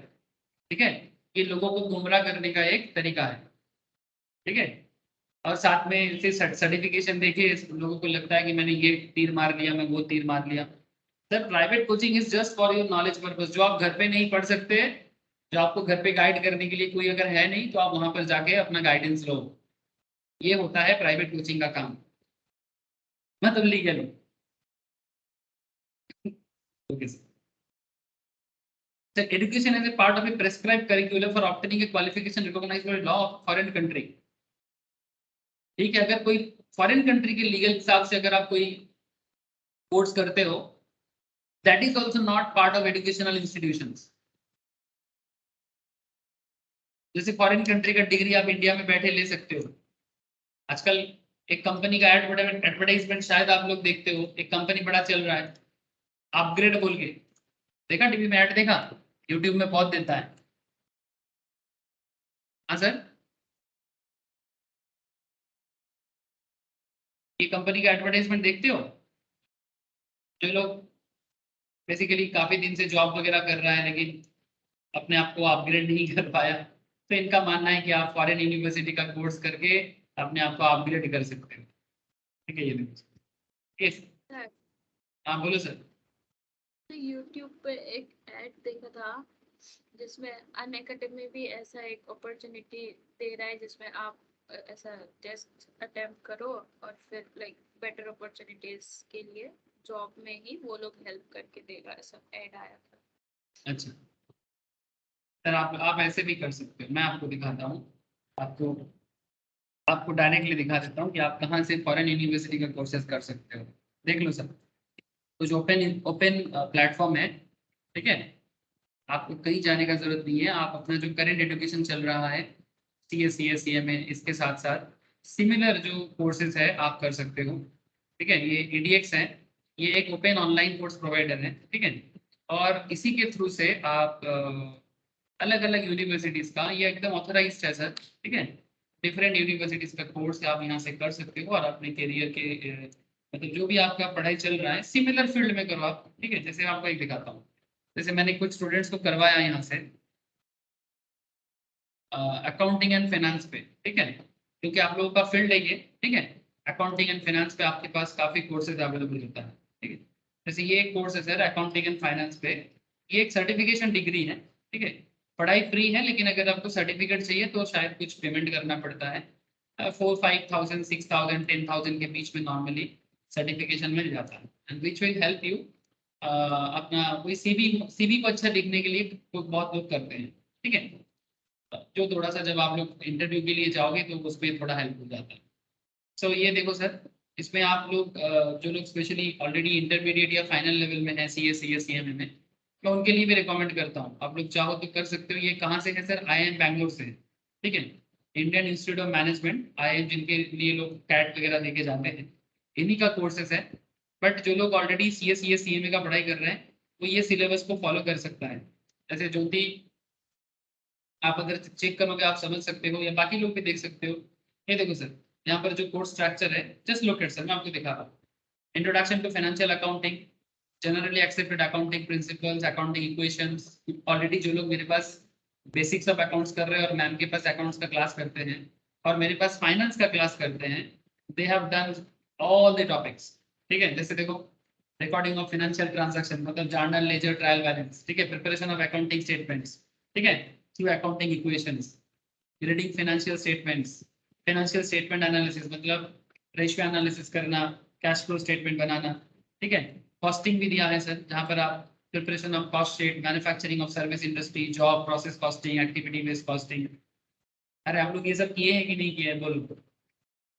हाँ, क्योंकि आप लोग सब सीए में वाले हो, आप लोग सब कर चुके हो। क्या ज्योति बोलो, किए हैं कि नहीं किए सब? Yes sir. है ना, ये देखो capital budgeting, working capital management, ठीक है, जो लोग एफएम का पढ़ाई करते हैं, ठीक है, फाइनेंशियल मार्केट में देखो मतलब स्टॉक मार्केट में, ठीक है, वेंचर कैपिटल, प्राइवेट इक्विटी, ठीक है, नॉर्मल फाइनेंस का नॉलेज, ये सारा टॉपिक आप लोग जानते हो, ठीक है। सो आप लोग अपने इंटर की पढ़ाई के साथ साथ, ठीक है, आप इसको कंप्लीट कर सकते हो। और इसमें यहाँ पर भी ये लोग वीडियो कोर्स देगा, बट अगर आप खुद को सुनोगे ना, आप फटाफट दिमाग में आ जाएगा कि क्या बोलना चाहता है, क्या करना चाहते हैं, क्योंकि you know that these things, ठीक है। सो और साथ में आप एक एनरोल करके अपना एक फेदर ऐड कर लेना। अगर कोई करोगे, अगर सर्टिफिकेशन ले लेते हो एग्जाम देके, तो मुझे बताना सर। हाँ, इवन वीडियो ट्रांसक्रिप्शन में हिंदी इंग्लिश दोनों है, ठीक है, इसको माइक्रो मास्टर प्रोग्राम बोला जाता है, एंटरप्रेन्योरशिप के ऊपर भी इसको है, ग्रेजुएट लेवल कोर्स है, ठीक है, स्पेशल फैसिलिटीज यूज कर लीजिएगा। ऐसे और भी है, मैं जस्ट आप एक एग्जाम्पल दिया आपको। हाँ ज्योति, लेकिन क्या इसको लीगल सर्टिफिकेशन मतलब लीगल माना जाएगा एज पर एजुकेशनल डिग्री? नहीं। हाँ, IIM बैंगलोर का है क्योंकि वो इंडियन है तो फिर वो चलेगा, बट अगर आप फॉरेन यूनिवर्सिटी का करते हैं तो फिर उस डिग्री को प्रॉपरली नहीं मानता। EDX तो बस एक प्लेटफॉर्म है जहाँ पर डिफरेंट यूनिवर्सिटीज का कोर्सेज अवेलेबल होता है। ऐसे एक EDX है, एक है आपका कोर्स एरा बोल के भी एक है, ठीक है। सो ये बड़ा पॉपुलर है सर प्लेटफॉर्म, ठीक है। Udemy is a different sir, Udemy में कोई भी कर सकता है, लेकिन ये EDX और कोर्स एरा में नॉर्मली यूनिवर्सिटी आते हैं, ठीक है। ये बड़ी कंपनी EDX का काफी पॉपुलरिटीज है, समझ में आया है? तो ये सब काम का डिग्री है सर, ऑब्वियसली अगर आप लेके रखोगे ना, आपको इंटरव्यू में बड़ा हेल्प। ऐसे इंटरव्यू में आपको सवाल जवाब करेगा, जवाब देना है, लेकिन अगर आप कोई एक्स्ट्रा ऐड करके रखते हो तो इट विल हेल्प यू, ठीक है, it will help you.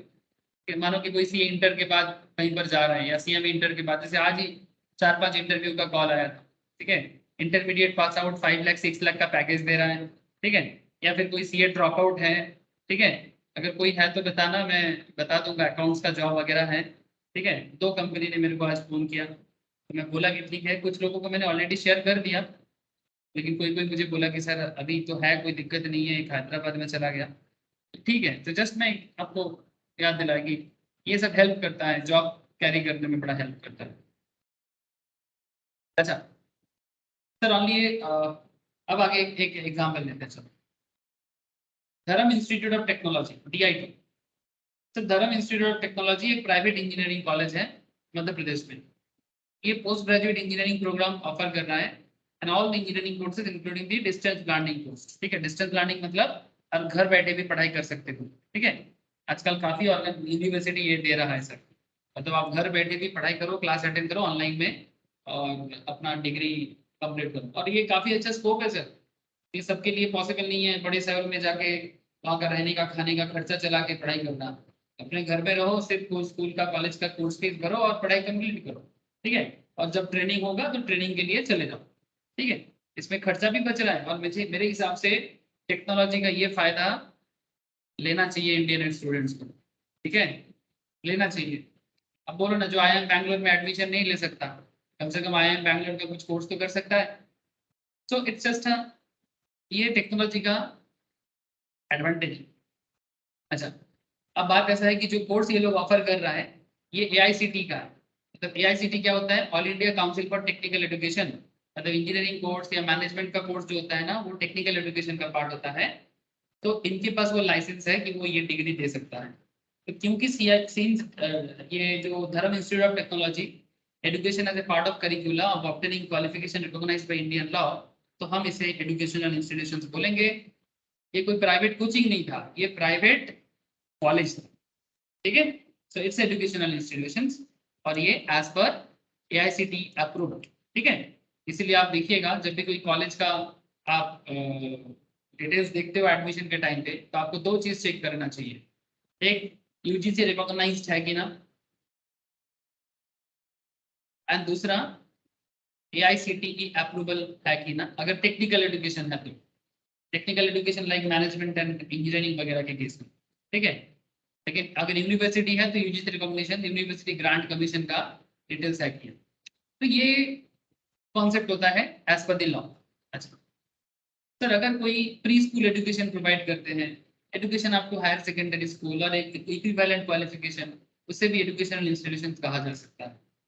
Little Wedge public school is a school located in Tamil Nadu. The school was two branches उसका, one is a preschool, another is a higher secondary school. CBSE में affiliation है उसका। So preschool and higher secondary schools are educational institutions and thus little public school qualify as an educational institutions. लेकिन आजकल sir कुछ लोग ऐसे भी अपने घर में बच्चे लोगों के लिए नर्सरी स्कूल बना लेता है, लेकिन उनका कोई एफिलिएशन नहीं होता टॉडलर के लिए, ठीक है। एक प्री स्कूल बना लेता है जिनके पास थोड़ा पैसा हो, फैसिलिटीज दे सकता है, but they don't have an affiliation, so it's like a private coaching, ठीक है। it's like a private coaching। तो ये देखना पड़ेगा कि वो affiliated वे में चल रहा है कि विदाउट affiliation में चल रहा है। Sir sub clause 3 cover institutions providing service by way of education as part of approved vocational education course। जैसे आप यहाँ पर देख सकते हो वोकेशनल ट्रेनिंग पे कैसे कैसे वोकेशनल एजुकेशन कोर्स होता है। जैसे पॉपुलर वोकेशनल कोर्सेज में ITI बड़ा पॉपुलर है सर, इंडस्ट्रियल ट्रेनिंग इंस्टीट्यूट, ठीक है। इंडस्ट्रियल ट्रेनिंग कोर्सेज या industrial training institutions government run होता है, ठीक है। ये गवर्नमेंट रन होता है और इसमें जो पढ़ाया जाता है इसमें अप्रेंटिस एक्ट के हिसाब से है सर। अप्रेंटिस मतलब ट्रेनी, ठीक है। ट्रेनी जो बाद में बड़े बड़े फैक्ट्री में जाके ट्रेनिंग लेता है और उसके बाद उनको उसी फैक्ट्री में लोअर लेवल इंजीनियर का जॉब मिल जाता है। जैसे मानो और उसमें से ही कोई बड़ा कारपेंटर भी बन जाए, कोई बड़ा मशीन रिपेयरर बन जाए, ठीक है। तो these are the very popular concept, ठीक है। ये स्किल इंडिया में बहुत शामिल है sir.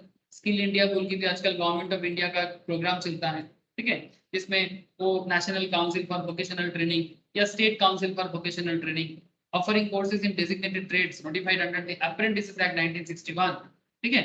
So a modular employable skill course approved by NCVT run by person registered with the Directorate General of Training, Ministry of Skill Development and Entrepreneurship. The modular employable skills is the minimum skill set which is sufficient for gainful employment. मतलब इस तरह का जो institution है, ठीक है।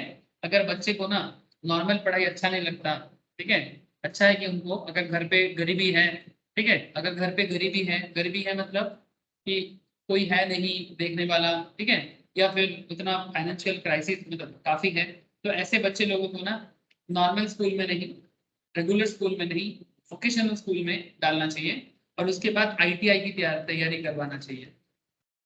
इसमें क्या होगा, उनके अंदर जल्दी जल्दी एक एम्प्लॉयबल स्किल्स आ जाएगा ताकि वो अपना जो फाइनेंशियल जरूरत है वो पूरा कर पाए, ठीक है। इसीलिए गवर्नमेंट ये चलाते हैं। तो अगर कभी भी आपको कोई सजेशन मांगे एज पर देयर सिचुएशंस कि भाई कौन से स्कूल में जाए क्या करे, तो आप उनको सजेस्ट कीजिएगा। अगर वो गरीब है, फाइनेंशियली थोड़ा पिछड़ा हुआ में है, लेकिन उनको जरूरत है जल्दी कुछ करने का, स्कूल लेवल में है, तो आप उनको ये सजेस्ट कीजिए कि आप पहले वोकेशनल स्कूल में भर्ती हो जाइए। अगर बाई चांस वोकेशनल में नहीं है, नॉर्मल स्कूलिंग किया, लेकिन उनको जल्दी कुछ करना है, तो उनको ITI के बारे में बता दीजिए, क्योंकि वो ITI करके कुछ ना कुछ एम्प्लॉयबल स्किल सीख जाएगा, ठीक है। जैसे आप देख सकते हो ये किसके किसके लिए है, जो लोग RD स्कूल ड्रॉप आउट्स होते हैं, जो अपना पढ़ाई पूरा नहीं कर पाता, किसी का पिताजी गुजर जाते हैं, किसी कोई गरीब है, कोई पिछड़ा हुआ है, ड्यू टू एनी रीजन, जो ऑलरेडी एग्जिस्टिंग वर्कर्स है, पहले काम पढ़ाई नहीं हो पाया था पुराने टाइम पे, लेकिन अभी अपना स्किल को अपग्रेड करने के लिए पढ़ सकता है, क्योंकि समय के साथ अपने आप को अपडेट करना बहुत जरूरी होता है इन एवरी फील्ड। CA को भी करना पड़ता है सर, CS को भी करना पड़ता है, CMA को भी करना पड़ता है। प्रॉब्लम ये है कि सर कभी कभी आप देखिएगा चार्टर्ड अकाउंटेंट है पर उनको अच्छा सैलरी नहीं मिल रहा है, CS है पर प्रॉपर जॉब नहीं है, CMA है पर ठीक ठाक सैलरी नहीं मिलता। प्रॉब्लम क्या है जानते हो? इतना अच्छा पढ़ाई करने के बाद भी, इतना अच्छा डिग्री गैदर करने इतना मेहनत से किया, फिर भी अगर उसको नहीं मिल रहा है, इसका एक ही रीजन हो सकता है, क्योंकि इतना इजीली तो CMA नहीं बना जा सकता। इसका रीजन यही है कि या तो वो अपने आप को समय के साथ अपग्रेड नहीं किया, डिग्री मिलने के बाद सोचा कि सब सेट है, अब तो जिंदगी ऐसे ही बीत जाएगा, लेकिन ऐसा नहीं है सर। जब तक है जान, ये बात याद रख लो। अगर आज आप लोगों को लगता है कि एजुकेशन खत्म है, तो गलत सोच है आपका। जो प्रोफेशनल्स है, जो एंटरप्रेन्योर एबिलिटी रखना चाहता है, जो अपना फार्म हो, जो अपना बिजनेस हो करना चाहता है, या किसी कंपनी में अपना salary day by day increment के लिए सोचता है, जिनको पाने के लिए हर कंपनी बेचैन हो, ऐसे लोगों को हमेशा अपने आप को अपग्रेड करना चाहिए। देखना कुछ लोग ज्यादा पढ़ाई नहीं करता है, ठीक है, स्टार्टिंग में कुछ छोटा मोटा काम किया, उसके बाद धीरे धीरे ट्रेनिंग लिया, लेकिन उसके अंदर स्किल अपग्रेड हुआ। अब ऐसे लोगों को कंपनी छोड़ना नहीं चाहता, चाहे कोई कोई सेफ है। अभी देखिएगा कभी आप लोग, ये जो लोग होटल मैनेजमेंट पढ़ता है ना, मैं आपको बोलता हूँ, ऐसा ऐसा सेफ है सर, जो कभी जिंदगी में होटल मैनेजमेंट क्या चीज़ है नहीं जानता, पर बड़ा बड़ा होटल में वो सेफ का काम करते हैं और उनको करोड़ों का सैलरी से रखा गया है। ऐसा बहुत सारे लोग मिलेगा आपको। बट हाँ, अपने आप को समय के साथ 5 स्टार 7 स्टार होटल जैसा बनाया है, ठीक है। हो सकता है कभी अपने पाड़ा में, अपने मोहल्ला में, अपने पड़ोस में लोगों के लिए खाना बनाता था, लेकिन आज किसी 5 स्टार होटल में खाना बना रहा है। मैं ऐसे कुछ लोगों का कहानी सुना हूँ सर, देखा भी हूँ। एक जमाने में मोहल्ले में खाना बनाता था, आज 5 स्टार होटल में कुक है, सेफ है। लेकिन हाँ, अपने आप को अपग्रेड किया, अलग अलग कंटेंट। मतलब देखो, 5 स्टार होटल में कुक बनना इतना आसान क्यों नहीं है? क्योंकि वो सिर्फ एक स्टेट का खाना नहीं है। मतलब आप बंगाली हो तो सिर्फ फिश बनाओगे, ठीक है, कल अगर कोई मारवाड़ी आ जाए, राजस्थानी आ जाए, ठीक है, तो उसके लिए अलग खाना होगा। कल कोई नॉर्थ ईस्ट का लोग आ जाए तो वो भी अपने लिए कुछ बोलेगा कि भाई हम लोग नॉर्थ ईस्ट में ऐसा खाना खाते हैं, ठीक है। कल कोई फॉरेनर आ जाए तो फॉरेनर टाइप का खाना। तो ये बहुत ही लंबा स्किल का मैटर है, ठीक है। इसीलिए या तो पढ़ के करो, ठीक है, होटल मैनेजमेंट स्कूल में भर्ती होके, या फिर अपने आप को कैसे भी करके सीखो, रगड़ते रगड़ते पहुंच जाओगे सर, ठीक है। सो एम्प्लॉयबल स्किल, ठीक है, अपग्रेड करते रहना चाहिए। चार्टर्ड अकाउंटेंट अगर अपने आप को अकाउंट्स में, टैक्स में, फाइनेंस में, हाँ, स्टॉक मार्केट में अपग्रेड नहीं करेगा तो बंदा पीछे रह जाएगा, ठीक है। फिर बाद में बोलेगा देखो डिग्री लेके कोई फायदा नहीं है। फिर लोगों को बाद में बोलेगा अगर ऑडिट मिला तो ठीक है, नहीं मिला तो फिर बंदा फंस गया, ठीक है। ऐसा नहीं होना चाहिए सर, ठीक है। 2 नंबरी करने का जरूरत नहीं है। ये जो 2 नंबरी का खेल खेलता है ना, 2 नंबरी करने का जरूरत नहीं है। ऑनेस्टी के थ्रू से इतना काम है आपको, मैं बता नहीं सकता। लेकिन प्रॉब्लम यही है कि हम लोग को शॉर्टकट पसंद है। शॉर्टकट में अगर करोड़ों मिल जाए तो लॉन्ग कट क्यों अपनाए?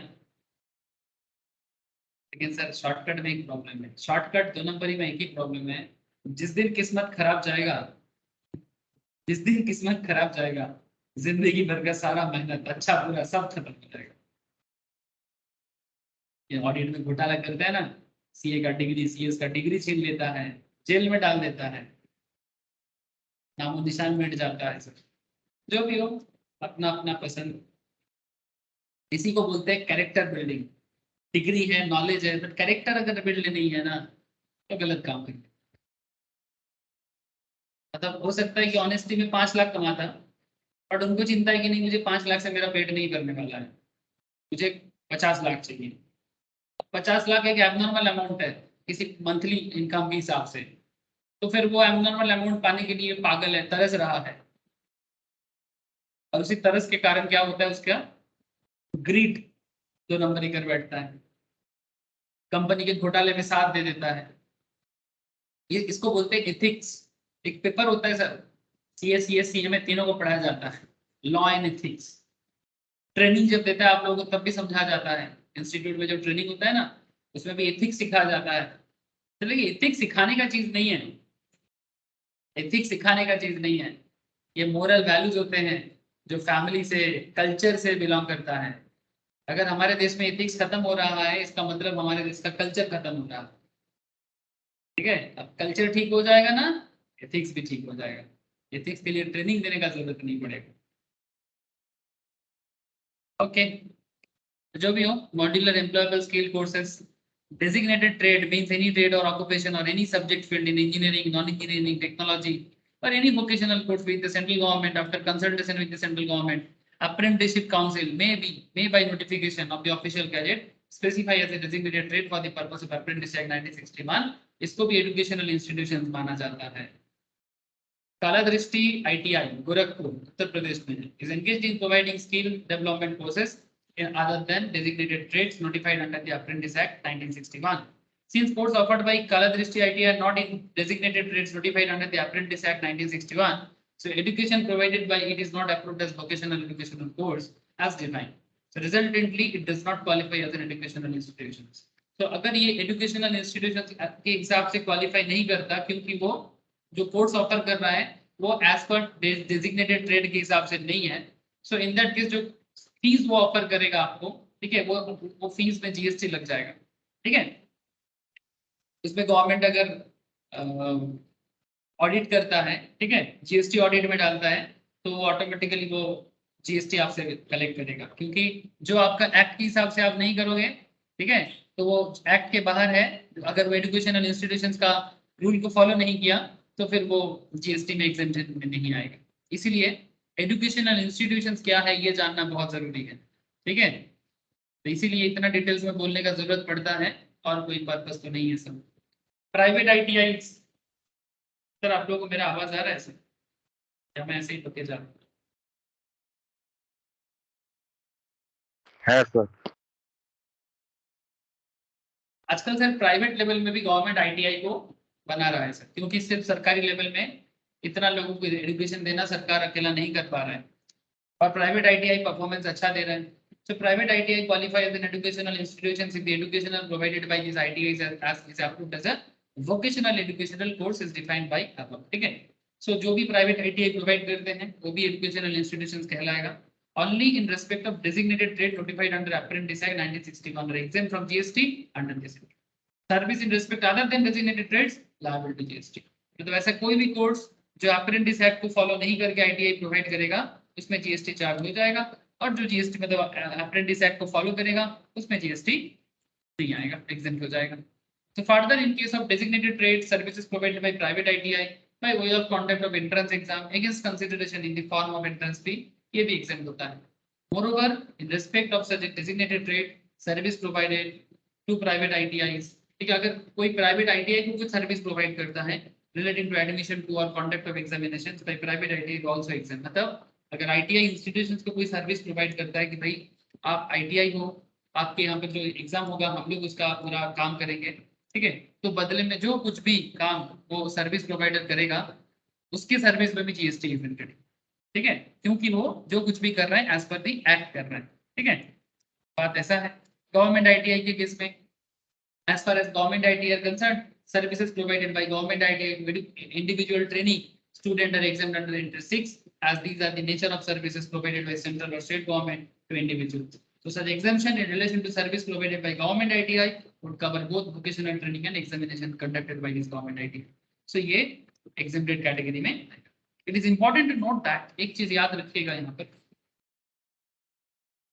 Central and state educational boards shall be treated as educational institutions for the limited purpose of providing service by way of conduct of examination. अब बात करते हैं सर अनरिकॉग्नाइज्ड एजुकेशनल इंस्टीट्यूशंस, जो बेसिकली प्राइवेट कोचिंग होते हैं। अगर मैं इस पर बात करूं तो पटना में लाइन लग जाएगा। जैसे सुपर माइंड्स, नाम सुन के क्या याद आ रहा है? सुपर 30। पटना में वो सर का नाम क्या है सर, जिनके ऊपर मूवी बनाया ऋतिक रोशन ने, सुपर 30 बैच चलाते थे, क्या नाम है सर का? नाम भूल जाना उसको। आनंद कुमार। हाँ सर, अरविंद बोला। आनंद कुमार। आनंद कुमार सर, हाँ ठीक है, आनंद कुमार। आजकल तो सर आनंद कुमार, अभी मूवी बनेगा खान सर पे, अभी खान सर छा गया सर, खान सर पूरा छा गया गवर्नमेंट एग्जाम तैयारी में, जीके में। ठीक है सर, खान सर अच्छा पढ़ाते हैं, मुझे अच्छा लगता है, मैं भी सुनता हूँ खान सर, जब भी मुझे कुछ मौका मिलता है खान सर का पढ़ाने का स्टाइल अच्छा लगता है। सो प्राइवेट कोचिंग सेंटर्स और other unrecognised institutions through self styled as educational institution, self styled है, अपना पढ़ाने का अपना तरीका है, कोई सरकारी रूल फॉलो नहीं होता, ऐसे पढ़ाओ वैसे पढ़ाओ, हाँ, इसलिए खान से कुछ भी बोल देता है, हाँ, कुछ भी बोल देता है, हाँ, मतलब ऐसे ऐसे बात करते करते कुछ बिहारी स्टाइल में थोड़ा सा अलग टाइप का भाषा भी बोल देता है, तो इट्स अ वेरी अच्छा लगता है, काफी एंगेजिंग लगता है, स्टूडेंट्स को भी अच्छा मजा आता होगा। सो इसीलिए तो private coaching centers or other recognized institutions through self-styled as educational institutions should not be treated as educational institution under GST and thus cannot have an exemption available to an educational institutions। तो इनको educational institution नहीं माना जाएगा, तो जो भी service ये provide करते हैं इसको एक बिजनेस की तरह देखा जाता है और ये जीएसटी के अंदर आ जाता है। Supermind, a coaching institute in Raipur, provides a coaching for Institute of Banking Personnel and Selection, IBPS का तैयारी करवाते हैं, ठीक है, प्रोबेशनरी ऑफिसर पीओ के लिए तैयारी करवाते हैं। Supermind being a coaching center which trains candidates to secure banking job, is not educational institutions in terms of exemption notifications। I hope clear, ठीक है। इस कैटेगरी में सीए को भी डाल दो, सीएमए वाले कोचिंग को भी डाल दो, सेम मैटर आता है। So by virtue of interest 66, educational institutions up to higher secondary school level do not suffer GST on output services, ठीक है, and also on specified input services। However, some of the input services like repairs and maintenance etc, मतलब output service मतलब cell, output service मतलब cell, मतलब educational institution जो service provide कर रहा है दूसरे को, वो आउटपुट है, और इनपुट सर्विस मतलब ये जो बाहर से लेता है, जो एजुकेशनल इंस्टीट्यूशंस बाहर से लेता है उनको इनपुट सर्विस बोलते हैं। तो हो सकता है कभी कभी ऐसा कि service like repair maintenance etcetera provided by private players to educational institutions are subject to GST. Depend करता है, देखा जाता है कि वो एक पर्टिकुलर सर्विस एग्जेम्प्ट किया जाए कि नहीं किया जाए, बट अगर आउटपुट सर्विस है, एजुकेशनल इंस्टीट्यूशन है, एज पर लॉ काम कर रहा है तो एग्जेम्प्ट है। इनपुट सर्विस इट्स डिपेंड कि क्या पर्टिकुलर इनपुट सर्विस, अगर कोई मानो किसी का स्कूल है, स्कूल में कोई रिपेयरिंग मेंटेनेंस का सर्विस दे रहा है तो क्या स्कूल पे जीएसटी लगा जाए, अगर वो प्राइवेट प्लेयर वो सर्विस प्रोवाइड करता है ना तो उसमें जीएसटी लगता है। मानो कोई प्राइवेट कंपनी, मानो कि कोई स्कूल क्या किया, ये अर्बन कंपनी में बुक किया, ध्यान से सुनना बात को, अर्बन कंपनी बोल के एक ऐप है ना सर, जो अलग अलग सर्विसेज प्रोवाइड करने के लिए लोगों को मतलब सेंड करते हैं, अगर आपको एसी ठीक करवाना हो या समथिंग लाइक दैट, ठीक है। सो अगर आप ऐसे कंपनी का सर्विस लोगे तो ये अपना जीएसटी स्कूल पे भी चार्ज करेगा, ठीक है, लेकिन अगर कोई गवर्नमेंट ऑर्गेनाइजेशन इस तरह का काम उसको हेल्प करेगा तो इन दैट केस जीएसटी चार्ज में भी नहीं होगी, ठीक है। लेकिन और भी एक बात है सर, देख लो, जैसे मानो कि स्कूल कुछ और भी सर्विसेज प्रोवाइड कर सकते हैं आउटपुट सर्विसेज में, जैसे लॉजिंग देते हैं, बोर्डिंग देते हैं, हॉस्टल फैसिलिटीज प्रोवाइड करते हैं, which are providing,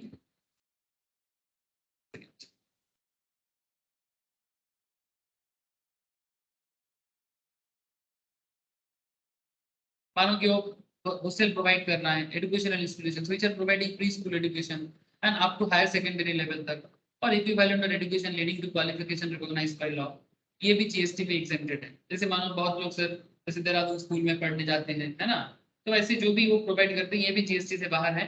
annual subscription fee, charge as lodging, boarding charges, educational institution जो पढ़ने के लिए हॉस्टल अकोमोडेशन प्रोवाइड करते हैं उसमें जीएसटी नहीं लगाया जाता, ठीक है। अच्छा, बोर्डिंग स्कूल, ठीक है, बोर्डिंग स्कूल के बारे में मैं बोला ना, जैसे दून स्कूल बड़ा फेमस है, देहरादून में है। So provide service of education coupled with other services like providing dwelling units of residence and food, this may be a case of composite supply if the charges for educational lodging and boarding are inseparable.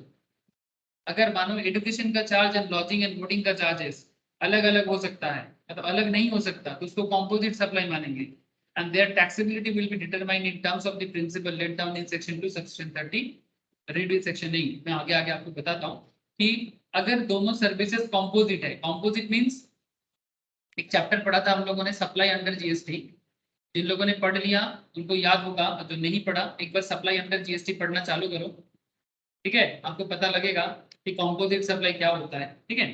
तो अगर मानो education and lodging boarding एक साथ inseparable वे में दिया जा रहा है तो उसमें बोर्डिंग लॉजिंग में जीएसटी आएगा कि नहीं आएगा ये सब्जेक्टिवली डिटरमाइन होता है।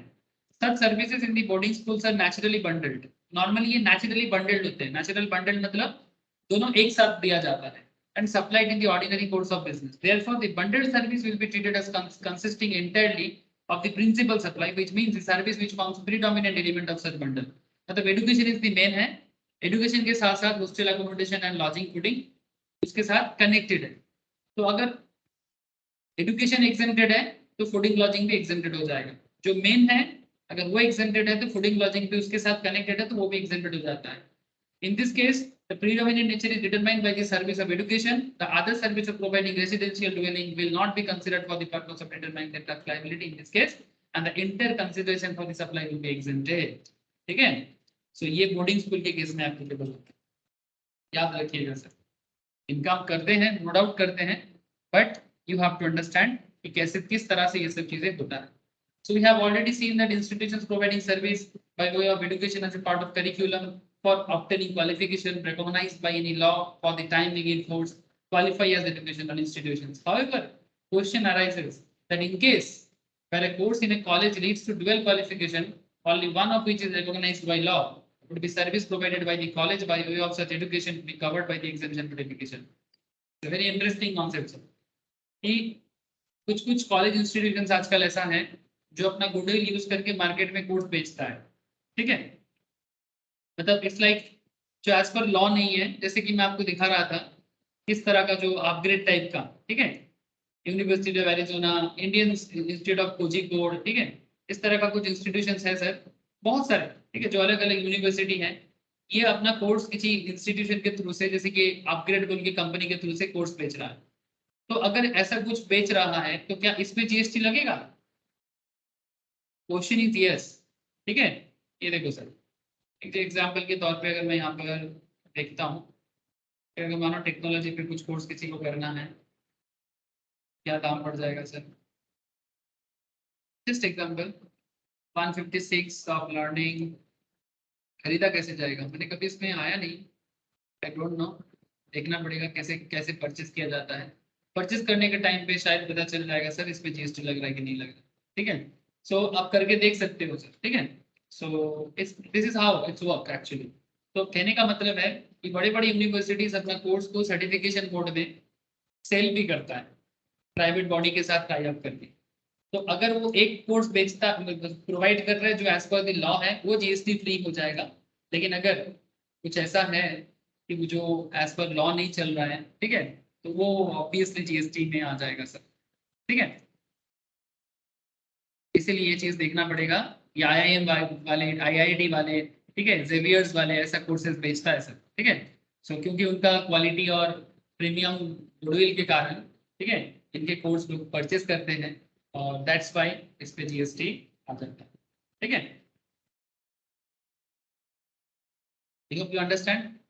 ठीक है, and an artificial bundle of services created by clubbing two courses together when only single fee is charged for both, only one of which leads to qualification recognized by law, then by application of the rule of determination of taxability of supply, which is not bundled in ordinary course of business, it shall be treated as mixed supply as per the provisions, and the taxability will be determined by the supply which attract the highest rate of GST. ठीक है, मतलब दोनों में से जिसमें ज्यादा GST लगेगा वही जीएसटी पूरा कोर्स में लग जाएगा, जो एज पर लॉ है और जो फ्री है। ठीक है, मतलब जो जो एज पर लॉ नहीं है। ठीक है, मतलब एक एज पर लॉ कोर्स कर रहा है और एक एज पर लॉ नहीं है। ठीक है, जस्ट अ कमर्शियलाइजेशन है। सो ये देखना पड़ता है sir. However, incidental auxiliary courses provided by way of hobby classes, extracurricular activities in furtherance of overall well-being, like yoga classes, something like चलता है ना, an example of naturally bundled course and therefore treated as composite supply. ये naturally bundled है, सिर्फ पढ़ाई enough नहीं होता है, साथ में sports, yoga classes, hobby classes. ठीक है, जो इंसिडेंटल है और ऑक्सिलरी कोर्सेज है जो इंस्टीट्यूशन प्रोवाइड करता है। ठीक है, अगर वो मेन कोर्स के साथ है तो उसमें जीएसटी एग्जेम्पशन है सर। बात को ध्यान से समझना, आपका जो मेन कोर्स है वो मेन कोर्स के अंदर ही ये ऑटोमेटिकली कनेक्टेड है कि भाई मेरा इंस्टीट्यूशन में मैं 3 लाख लेता हूँ, लेकिन 3 लाख के अंदर आपको नॉर्मल पढ़ाई भी दिया जाएगा, साथ में for your mind freshness, for your extra wellbeing, overall wellbeing आपको योगा स्पोर्ट्स के साथ भी कनेक्ट किया जाएगा, जिसके लिए नो एक्स्ट्रा बिलिंग। ठीक है, लेकिन if extra billing is being done, it may be case of artificial bundling of two different supply, not supplied together in the ordinary course of business. इसका मतलब ये कहीं ना कहीं बिजनेस मोड पे जा रहा है, और in that case higher level of tax, जिस प्रोडक्ट में, जिस सर्विसेज में हायर लेवल ऑफ टैक्सेस है उनमें से, ठीक है, एज पर दी जीएसटी टैक्स रेट के हिसाब से जिसमें हाईएस्ट रेट ऑफ टैक्सेस है वो पूरा सर्विसेज में लग जाएगा सर। ठीक है, तो नेचर के ऊपर डिपेंड करता है कि आपका मतलब तरीका क्या है स्टूडेंट को सर्व करने का। ठीक है, अगर आप बाद में एक्स्ट्रा बिलिंग करके ये कोर्स बोल के वो कोर्स बोल के चार्जेस ले रहे हो ना, इसका मतलब ये बिजनेस मोड में शिफ्ट हो रहा है सर्विस मोड से। ठीक है, सो ऐसे केसेस में गवर्नमेंट इस पे जीएसटी चार्ज कर सकता है। मतलब it's fully depend on the nature. Okay, IIM, Indian institute of management, जैसे कोलकाता में है, अहमदाबाद में है ना, और भी है। करेंटली आईआईएम का संख्या बढ़ रहा है दिन पे दिन। इंडियन इंस्टीट्यूट ऑफ मैनेजमेंट, जिसके लिए लोग कैट का तैयारी करते हैं ना, कैट ही है जिस जो तैयारी करके लोग आईआईएम में एंट्री लेते हैं। मैं आपको अभी दिखाया ना आईआईएम बैंगलोर का कोर्स, इसी तरह। तो Indian institute of management empower IIMs to grant degrees, diploma and other academic distinctions or titles, specify the criteria and process। लोगों का एक सपना होता है कि हम आईआईएम में जाएं। एक चीज बता दूं, जो लोग आप में से जो लोग सीए कर रहे हो, ठीक है, इनके पास एक मौका है आईआईएम में जाने का। सीए कंप्लीट करने के बाद डायरेक्टली आईआईएम में पीएचडी करने का मौका मिल सकता है, बिकॉज सीए का नॉलेज के बारे में सबको पता है। So if you want PhD from IIM, ठीक है, so there is a facilities provided. Recently government ने इस तरह का डिसीजन लिया है, एक चार्टर्ड अकाउंटेंट अपना चार्टर्ड कंप्लीट करने के बाद अगर पीएचडी करना चाहता है, रिसर्च करना चाहता है, तो आईआईएम से कर सकता है। अप्लाई करना पड़ेगा, रिसर्च पेपर क्या है, टॉपिक क्या है बताना पड़ेगा, तो आईआईएम से आप पीएचडी कर सकते हो। ठीक है, तो बहुत सारे चीज प्रीमियर इंस्टीट्यूशंस है वो कनेक्ट होकर करता है। ठीक है, जैसे सीएस के केस में भी है, नालसर है, और भी बड़े बड़े लीगल यूनिवर्सिटीज हैं लॉ का, जो सीएस के साथ ट्राई आउट करके काम करता है। ठीक है, मैनेजमेंट इंस्टीट्यूशन सीएससीएम वालों के साथ काम करता है। ठीक है, so there are lots of facilities nowadays. ठीक है, so Indian institute of management act 2017, ठीक है, ये भी एक एक्ट है, जैसे सीए एक्ट है, सीए में भी एक्ट है, CA act 1949, CMA act 1959 and CS Act 1980। Similarly, Indian Institute of Management Act, recent ये सब एक्ट आया है सर, 2017 में आया। ये मैनेजमेंट में डिग्री, डिप्लोमा ये सब प्रोवाइड करते हैं। ठीक है, एनआईएसएम भी एक्ट है, जो लोग स्टॉक मार्केट प्रिपरेशन कर रहे हो ना, NISM, that is also act. NISM is 2006 act. सब लॉ है, तो लीगली इनको बनाया गया। ठीक है, इंडियन लॉ इसको बनाता है सर। ठीक है, चलो, admission to course or program of study and specify the academic content of program। Resultantly, all the IIM fall under purview of educational institutions as they provide education as a part of curriculum as per the law in force। ठीक है, IIM provide various long duration program, 1 year or more, for which they award diploma and degree certificate। खर्चा है sir IIM में 15 लाख, 20 लाख, 25, 22 लाख, 25 लाख के आसपास खर्चा पड़ता है। IIT का भी खर्चा अच्छा होता है सर, 7 लाख, 8 लाख, 10 लाख, डिपेंड करता है कि क्या कोर्स कर रहे हो आप, ह्यूज कॉस्ट लगता है। So point is that it duly recommended by Board of Governors as per the power vested in them as per IIM Act 2017। So services provided by IIM to their students in all such long duration program exempt from levy of GST। जो 1 साल या 1 साल से ज्यादा का courses होता है, याद रखिएगा।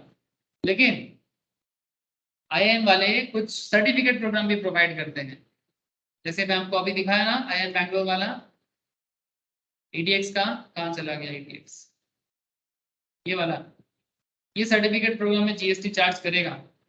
आप जब एनरोल करेंगे ना, वहां पर सर्टिफिकेशन चार्जेस दिखाता है, आप एनरोल करेंगे ना आपको दिखाएगा। मुझे बताइएगा कि करेंटली क्या है। मैं बहुत दिन पहले लॉगिन किया था एक बार किसी को दिखाने के लिए, उसके बाद मैं भूल गया। आप लोग मुझे बताइएगा कि करेंटली क्या चल रहा है। ठीक है, ऐसे कोर्सेज में कितना चार्जेस दे रहा है। एक टाइम था 5000 समथिंग कुछ था, उसमें जीएसटी लगा के कुछ समथिंग 7800 8000 के आसपास चार्ज पड़ रहा था। सो इसी तरह से आए कुछ less than 1 year participation certificate courses, ठीक है, प्रोवाइड करते हैं, बट ये जीएसटी परव्यू के बाहर है, मतलब इसमें जीएसटी एग्जेम्पशन नहीं है। याद रहेगा sir?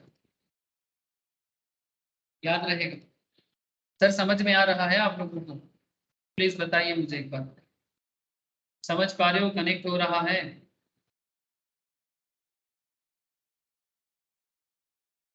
Hello?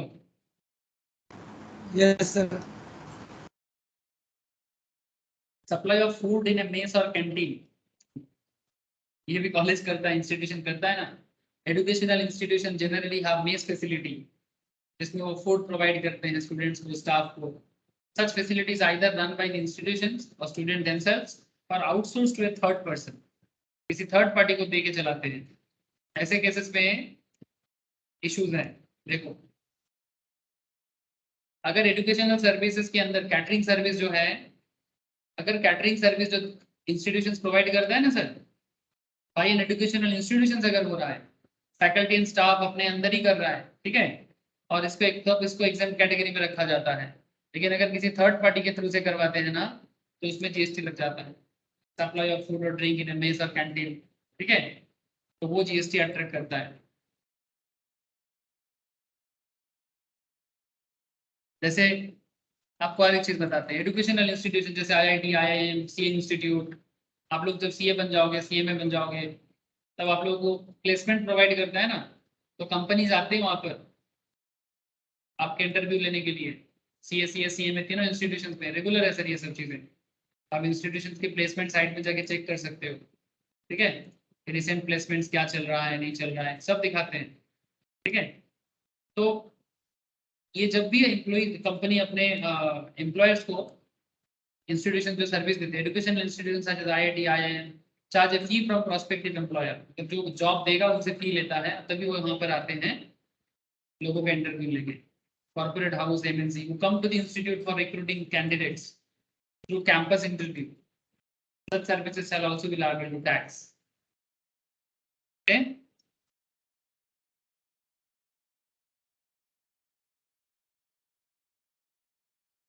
Sir many time courses approved by DG shipping, ठीक है, जो शिपिंग कोर्सेज होते हैं ना, marine engineering types, many time training institute and their training courses are approved by the Director General of Shipping, which are duly recognized under the provision of Merchant Shipping Act 1958 with the Merchant Shipping Training Certification and Watch Keeping for Seafarers Rules 2014. Therefore, many time training institute or educational institutions and the courses conducted by them are exempt subject to fulfillment of their condition specified there.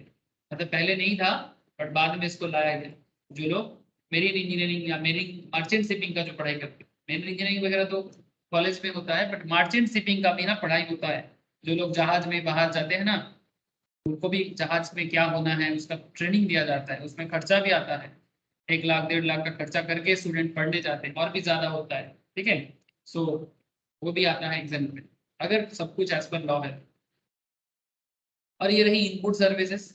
मैं आपको पहले भी बोला कि output जो institution लोगों को देता है और इनपुट जो इंस्टीट्यूशन लोगों से लेता है, ठीक है। So regarding input service, it may be noted that where output service is exempted, the educational institutions may not be able to avail credit of tax. मतलब अगर आप आउटपुट लोगों को सर्विस देते हो तो इसमें आपको आईटीसी नहीं मिलेगा। आईटीसी क्या है? जीएसटी बेसिक क्लास एक बार कंप्लीट कर लो ना सर, जिनका नहीं हुआ है, और जो लोग कर चुके हो एक बार प्लीज एक बार वापस देखो, रिवाइज करो, आपको आईटीसी का नॉलेज मिल जाएगा। और मैं बहुत जल्दी आईटीसी का पूरा डिटेल्स क्लास स्टार्ट करने वाला हूँ। कि आईटीसी जीएसटी का सबसे हॉट टॉपिक है, इनपुट टैक्स क्रेडिट का कॉन्सेप्ट, ठीक है। इसमें actually it's very simple concept. आप जितना टैक्स देते हो और जितना टैक्स कलेक्ट करते हो, उसके बीच का जो गैप है उसको आपको सरकार को पेमेंट करना पड़ता है। तो इसका अकाउंटिंग एंट्री करना पड़ता है और जीएसटी साइड में इसका पूरा डिटेल्स जमा करना पड़ता है। प्लीज एक बार गो थ्रू करो बेसिक्स में। मैंने आईटीसी के बारे में बहुत बात कहा, और आईटीसी के बारे में एक चैप्टर भी करेंगे जिसमें इनपुट टैक्स क्रेडिट का डिटेल्स डिस्कशन होगा, one of the most important topic in GST, ठीक है। तो कहने का मतलब ऐसा है कि जो एग्जेम्प्टेड है उसके लिए गवर्नमेंट ऑफ मतलब गवर्नमेंट इंस्टीट्यूशंस वगैरह को या कोई भी एजुकेशनल इंस्टीट्यूशंस को कोई क्रेडिट फैसिलिटीज नहीं मिलता है। लेकिन अगर वो इनपुट सर्विसेज के थ्रू से जीएसटी पे करता है ना, तो ऐसे केसेस में वो आईटीसी का फैसिलिटीज ले सकता है, ठीक है। इसलिए बोला the educational institutions may not be able credit of taxes paid on the input side The auxiliary education service, which educational institution ordinarily carry out themselves but may obtain as outsourced service from any other person specified in item B of Inter 66 only have been exempted. ठीक है, मतलब बात ऐसा ही है कि अगर आप बाहर से किसी का सर्विसेज लेते हो नॉर्मली उसमें आप एग्जेम्प्टेड हो सकता है, डिपेंड करता है कि आप अगर बाहर से सर्विस लोगे, ठीक है, जो आपको कोई प्राइवेट प्लेयर सर्विस दे रहा है तो ऐसे केसेस में आपको जीएसटी देना पड़ सकता है। और अगर आप ये जीएसटी देते हो तो इसका आप इनपुट क्रेडिट ले सकते हो, बट देखना पड़ेगा कि ये एजुकेशनल सर्विसेज के पार्ट है कि उसके बाहर का कोई सर्विसेज है, ठीक है, लाइक रिपेयरिंग वगैरह इस तरह का।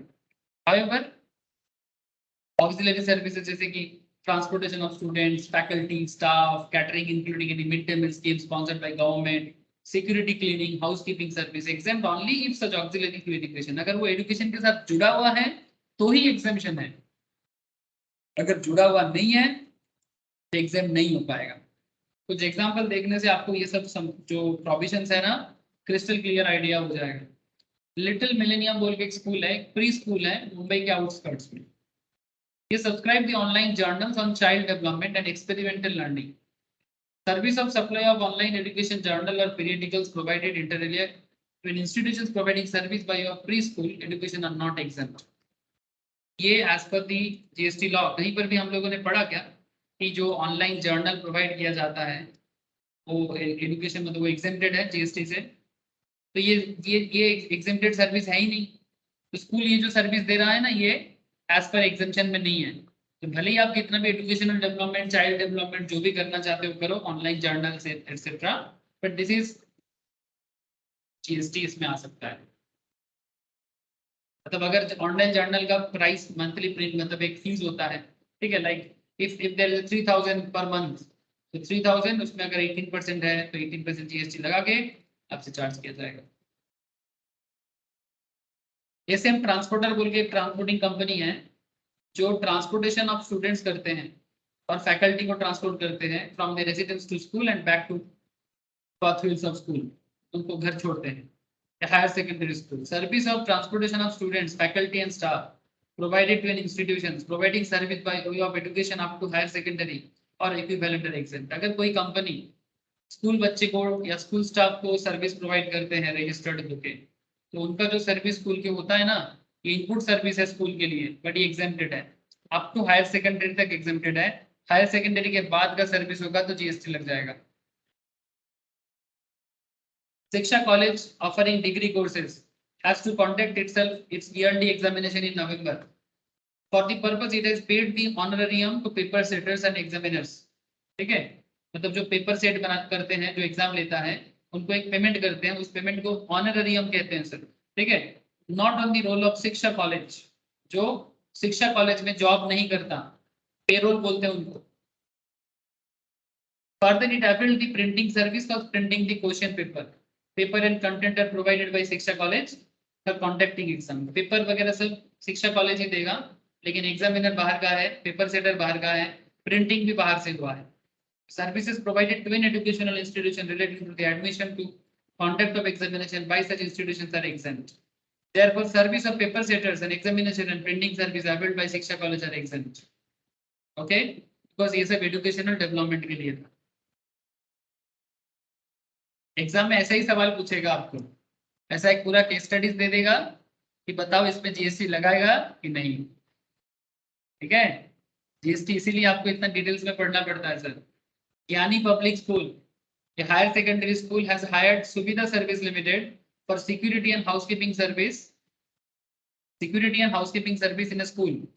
Security and housekeeping service provided within the premises, अगर स्कूल premises के अंदर है are exempt। Therefore, said service provided by Suvidha Service are exempt। The school subsequently hired Suvidha Service for providing the security and housekeeping service at school's annual day function organized in an auditorium outside the school campus। ये वाला exempted नहीं है। Security and housekeeping service provided to Gyani Public School for school's annual day function organized outside the school campus will be taxable, as only security and housekeeping service performed within the premises of higher secondary school are exempted category। तो जो बाहर में जो service provide करेगा उसमें GST आ जाएगा। अगर मानो ऑडिटोरियम भाड़ा किया, उसमें जो हाउसकीपिंग सर्विस को लिया उनको मानो 1 लाख का पेमेंट किया, तो 1 लाख में जो भी रेट चलेगा 12% हो, 18% हो, 6% हो, as per the rate chart वो जीएसटी गवर्नमेंट के घर में जमा करना पड़ेगा अगर स्कूल के बाहर ये काम करेगा। आई होप कि आपको एजुकेशन रिलेटेड मैटर पूरा क्लियर हुआ है। अब यहाँ पर थोड़ा समरी दिया हुआ है, प्लीज एक बार देख लीजिए। हेल्थ केयर सर्विस के बारे में नेक्स्ट क्लास में चर्चा करेंगे, एक बार गो थ्रू करके रखिएगा घर पे, ठीक है। Health care services, government services as well as transportation services, ये 3-4 टॉपिक है एग्जाम्पशंस पे जो बड़ा वाइटल है। Health care, government and transportation, ठीक है। ट्रांसपोर्टिंग सर्विसेज में क्या एग्जाम्पशन का कॉन्सेप्ट है, ये भी एक चर्चा का विषय है सर। आप लोग प्लीज एक बार घर पे गो थ्रू करिए, बाकी चर्चा नेक्स्ट क्लास में करूंगा, ठीक है सर। आई होप कि क्लियर हो रहा है, बोलो सर। ज्योति, नवनील, अंश, संपत, शालिनी, समझ में आया ना सर? हाँ सर। Yes sir. अब एग्जाम में सवाल कैसे होगा, आपके पास जो भी मैट है या नोट्स है आप उसको फॉलो करो। आप देखो हर नोट्स के नीचे, मैट के नीचे आपको क्वेश्चन मिलेगा। ये डायरेक्टली जो हम लोग एग्जाम्पल सॉल्व कर रहे हैं ना, तो एग्जैक्टली आपको ऐसा केस दे देगा और आपको बोलेगा कि बताओ आपका क्या व्यू है, क्या इसमें जीएसटी लगना चाहिए कि नहीं लगना चाहिए। So if you know the rule then only you will understand कि इसमें जीएसटी लगेगा कि नहीं लगेगा। If you don't know, if you have a confusion, तो आप रॉन्ग आंसर कर लोगे। तो जीएसटी वास्ट है, जीएसटी डिटेल्स है, जीएसटी प्रैक्टिकल है, थ्योरी नहीं है सर, ये वास्तव है। तो वास्तव में क्या होता है, जानकारी बढ़ाओ अपना, देखिएगा आपका परफॉर्मेंस भी अच्छा बनेगा। ठीक है सर, आज इतना ही है। गुड नाइट, नेक्स्ट क्लास में बाकी चर्चा करेंगे। Thank you sir. क्वेश्चन बोलो। अच्छा कोई नहीं, ठीक है कोई नहीं। Okay sir, okay sir, good night, bye sir.